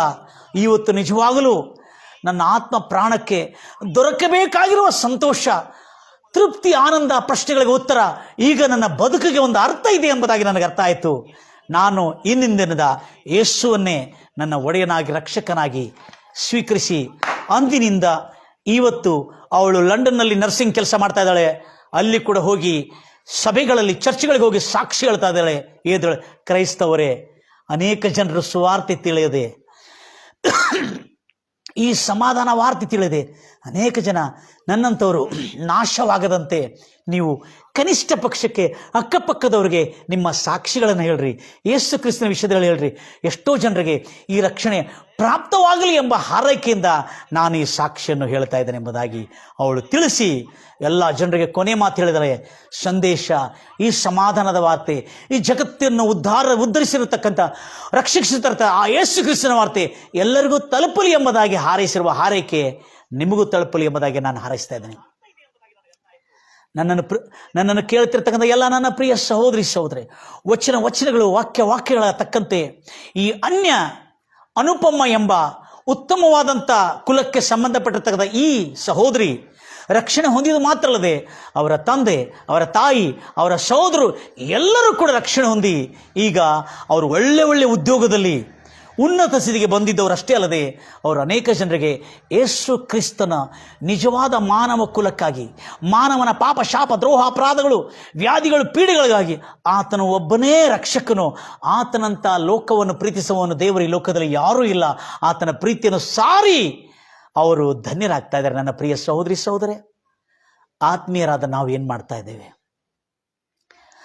ಕ್ರೈಸ್ತರಾಗಿರ್ತ ನಾವು ಏನು ಮಾಡ್ತಾ ಇದ್ದೇವೆ ಎಂಬ ದೊಡ್ಡ ಸವಾಲು ಅವಳು ನಮಗಾಗಿ ಸವಾಲಾಗಿ ನಮಗೆ ತೋರಿ ಬರ್ತಾ ಇದ್ದಾಳೆ. ನಮ್ಮನ್ನು ನಾವು ಸಮರ್ಪಿಸೋಣ ದೇವ್ರ ಮಕ್ಕಳೇ. ಎಲ್ಲರ ಎದ್ದು ನಿಂತು ಕರ್ತನ ಸಮ್ಮುಖದಲ್ಲಿ ತಮ್ಮ ಹೃದಯಗಳನ್ನು ದೇವರ ಕಡೆ ಸಮರ್ಪಿಸೋಣ. ಯಾರ್ಯಾರು ಕರ್ತನೆ ಇವತ್ತು, ನನ್ನ ಪ್ರಿಯ ಸಹೋದರಿ ಸಹೋದರೇ, ಯಾರ್ಯಾರು ಇವತ್ತು ಯೇಸುವನ್ನು ಸಮ್ಮುಖದಲ್ಲಿ ಬಂದು ನನ್ನ ಪಾಪಗಳು, ನನ್ನ ದ್ರೋಹಗಳು, ನಾನು ಪಾಪಿ, ನಾನು ಅಪರಾಧಿ, ನಾನು ದ್ರೋಹ ಎಂಬುದಾಗಿ ತಮ್ಮ ಪಾಪಗಳನ್ನು ಒಪ್ಪಿಕೊಂಡು ಅರಿಕೆ ಮಾಡ್ತಾ ಇರೋರಾಗಿದ್ರೆ, ಕರ್ತನೆ ಅವರ ಪಾಪಗಳು ನಿಶ್ಚಯವಾಗಿ ಕ್ಷಮಿಸಲ್ಪಟ್ಟಿದೆ ಎಂಬುದಾಗಿ ನಿನ್ನ ಸಿಲುವೆ ಮರಣದ ಸೂಚನೆಯಿಂದ ತೋರಿಸ್ಕೊಟ್ಟಿದೆ. ಕರ್ತನೆ, ಯೇಸುವನ್ನು ಯಾರ್ಯಾರು ಅಂಗೀಕರಿಸಿ ಆತನ ಹೆಸರಿನಲ್ಲಿ, ಆ ರಕ್ಷಕನೆಂಬ ಹೆಸರಿನಲ್ಲಿ ನಂಬಿಕೆ ಇಟ್ಟಿದವರಿಗೆ ಪರಲೋಕ ರಾಜ್ಯದ ಆ ದೇವರಿಗೆ ಮಕ್ಕಳಾಗುವಂಥ ಹಕ್ಕು ದೊರಕಿದೆ ಎಂಬುದಾಗಿ ಇವತ್ತು ನನ್ನ ಜೊತೆಯಲ್ಲಿ ಪ್ರಾರ್ಥನೆ ಮಾಡ್ತಿರ್ತಕ್ಕಂಥ ಎಲ್ಲ ನನ್ನ ಪ್ರಿಯ ಸಹೋದರಿ ಸಹೋದರಿಗೆ ದೇವರ ಮಕ್ಕಳಾಗತಕ್ಕಂಥ ಹಕ್ಕು ದೊರಕಲಿ ಎಂಬುದಾಗಿ ಹಾರೈಸ್ತಾ ಇದ್ದೇನೆ. ಯಾರ್ಯಾರು ಯೇಸುವನ್ನು ತನ್ನ ಒಡೆಯನು, ತನ್ನ ರಕ್ಷಕನು ಎಂದು ತನ್ನ ಬಾಯಿಂದ ಒಪ್ಪಿಕೊಂಡು ಅರಿಕೆ ಮಾಡಿದ್ದಾರೆ, ಅವರಿಗೆ ಈ ಲೋಕದಲ್ಲಿ ನಗಲಿರ್ತಕ್ಕಂಥ ಎಲ್ಲ ಪಾಪ, ಶಾಪ, ದೋಷಗಳಿಂದ ರಕ್ಷಣೆ ನಿತ್ಯ ಜೀವ, ಹಾಗೆ ಪರಲೋಕ ಅವರಿಗೆ ಪ್ರಾಪ್ತವಾಗುತ್ತದೆ ಎಂಬುದಾಗಿ ಹೇಳಿದಂತೆ ರಾಜ ಯೇಸುವೆ, ಅವರೆಲ್ಲರಿಗೆ ರಕ್ಷಣೆ ನಿತ್ಯ ಜೀವ ಉಂಟಾಗಲಿ ಎಂಬುದಾಗಿ ಹಾರೈಸುತ್ತಾ ಕರ್ತನೆ, ಕೇಳತಕ್ಕಂಥ ನನ್ನ ಎಲ್ಲ ಪ್ರಿಯ ಸಹೋದರಿ ಸಹೋದರಿಗೆ ಸುಖ, ಶಾಂತಿ, ಸಮಾಧಾನ, ನೆಮ್ಮದಿ, ತೃಪ್ತಿ, ಆರೋಗ್ಯಗಳು ಕರ್ತನೆ ಅವರಿಗೂ ಅವರ ಮಕ್ಕಳಿಗೆ. ಯಾರ್ಯಾರು ಅನಾರೋಗ್ಯದಿಂದ ಪೀಡಿಸಲ್ಪಡ್ತಾ ಇದ್ದಾರೆ ಕರ್ತನೆ, ಯಾರ್ಯಾರು ಬಲಹೀನತೆಗಳಿಂದ ಪೀಡಿಸಲ್ಪಡ್ತಾ ಇದ್ದಾರೆ ಕರ್ತನೆ, ಅವರೆಲ್ಲರಿಗೆ ಕರ್ತನೆ ರಕ್ಷಣೆ ನಿತ್ಯ ಜೀವ ಉಂಟಾಗಲಿ ಎಂಬುದಾಗಿ ಹಾರೈಸ್ತಾ, ಸುಖ, ಶಾಂತಿ, ಸಮಾಧಾನ ಅವರಿಗೆ ದೊರಕಲಿ ಎಂಬುದಾಗಿ ಹಾರೈಸ್ತಾ ಕರ್ತನೆ, ಯಾರ್ಯಾರ ಅನಾರೋಗ್ಯದಲ್ಲಿ ನೋವಿನಿಂದ ಬಾಧಿಸಲ್ಪಡ್ತಾ ಇದ್ದಾರೆ ಕರ್ತನೆ, ಅವರೆಲ್ಲರಿಗೆ ಆರೋಗ್ಯ ದೊರಕಲಿ ಎಂಬುದಾಗಿ ಹಾರೈಸ್ತಾ ಯೇಸು ಕ್ರಿಸ್ತ ನಾಮದಲ್ಲಿ ಪ್ರಾರ್ಥಿಸಿ ಬೇಡಿ ಹೊಂದಿದ್ದೇನೆ ತಂದೆ. ನನ್ನ ಪ್ರಿಯ ಸಹೋದರಿ ಸಹೋದರರೇ, ಕೇಳತಕ್ಕಂಥ ನನ್ನ ಎಲ್ಲ ಪ್ರಿಯ ಸಹೋದರಿ, ಈ ರಕ್ಷಣೆ ವಾರ್ತೆ ಎಲ್ಲರಿಗೆ ದೇವರು ಕೊಟ್ಟಿದ್ದಾನೆ ಎಂಬುದಾಗಿ ಎಲ್ಲರಿಗೆ ಸಾರಿ ತಿಳಿಸ್ತೀರಿ. God bless you, God loves you.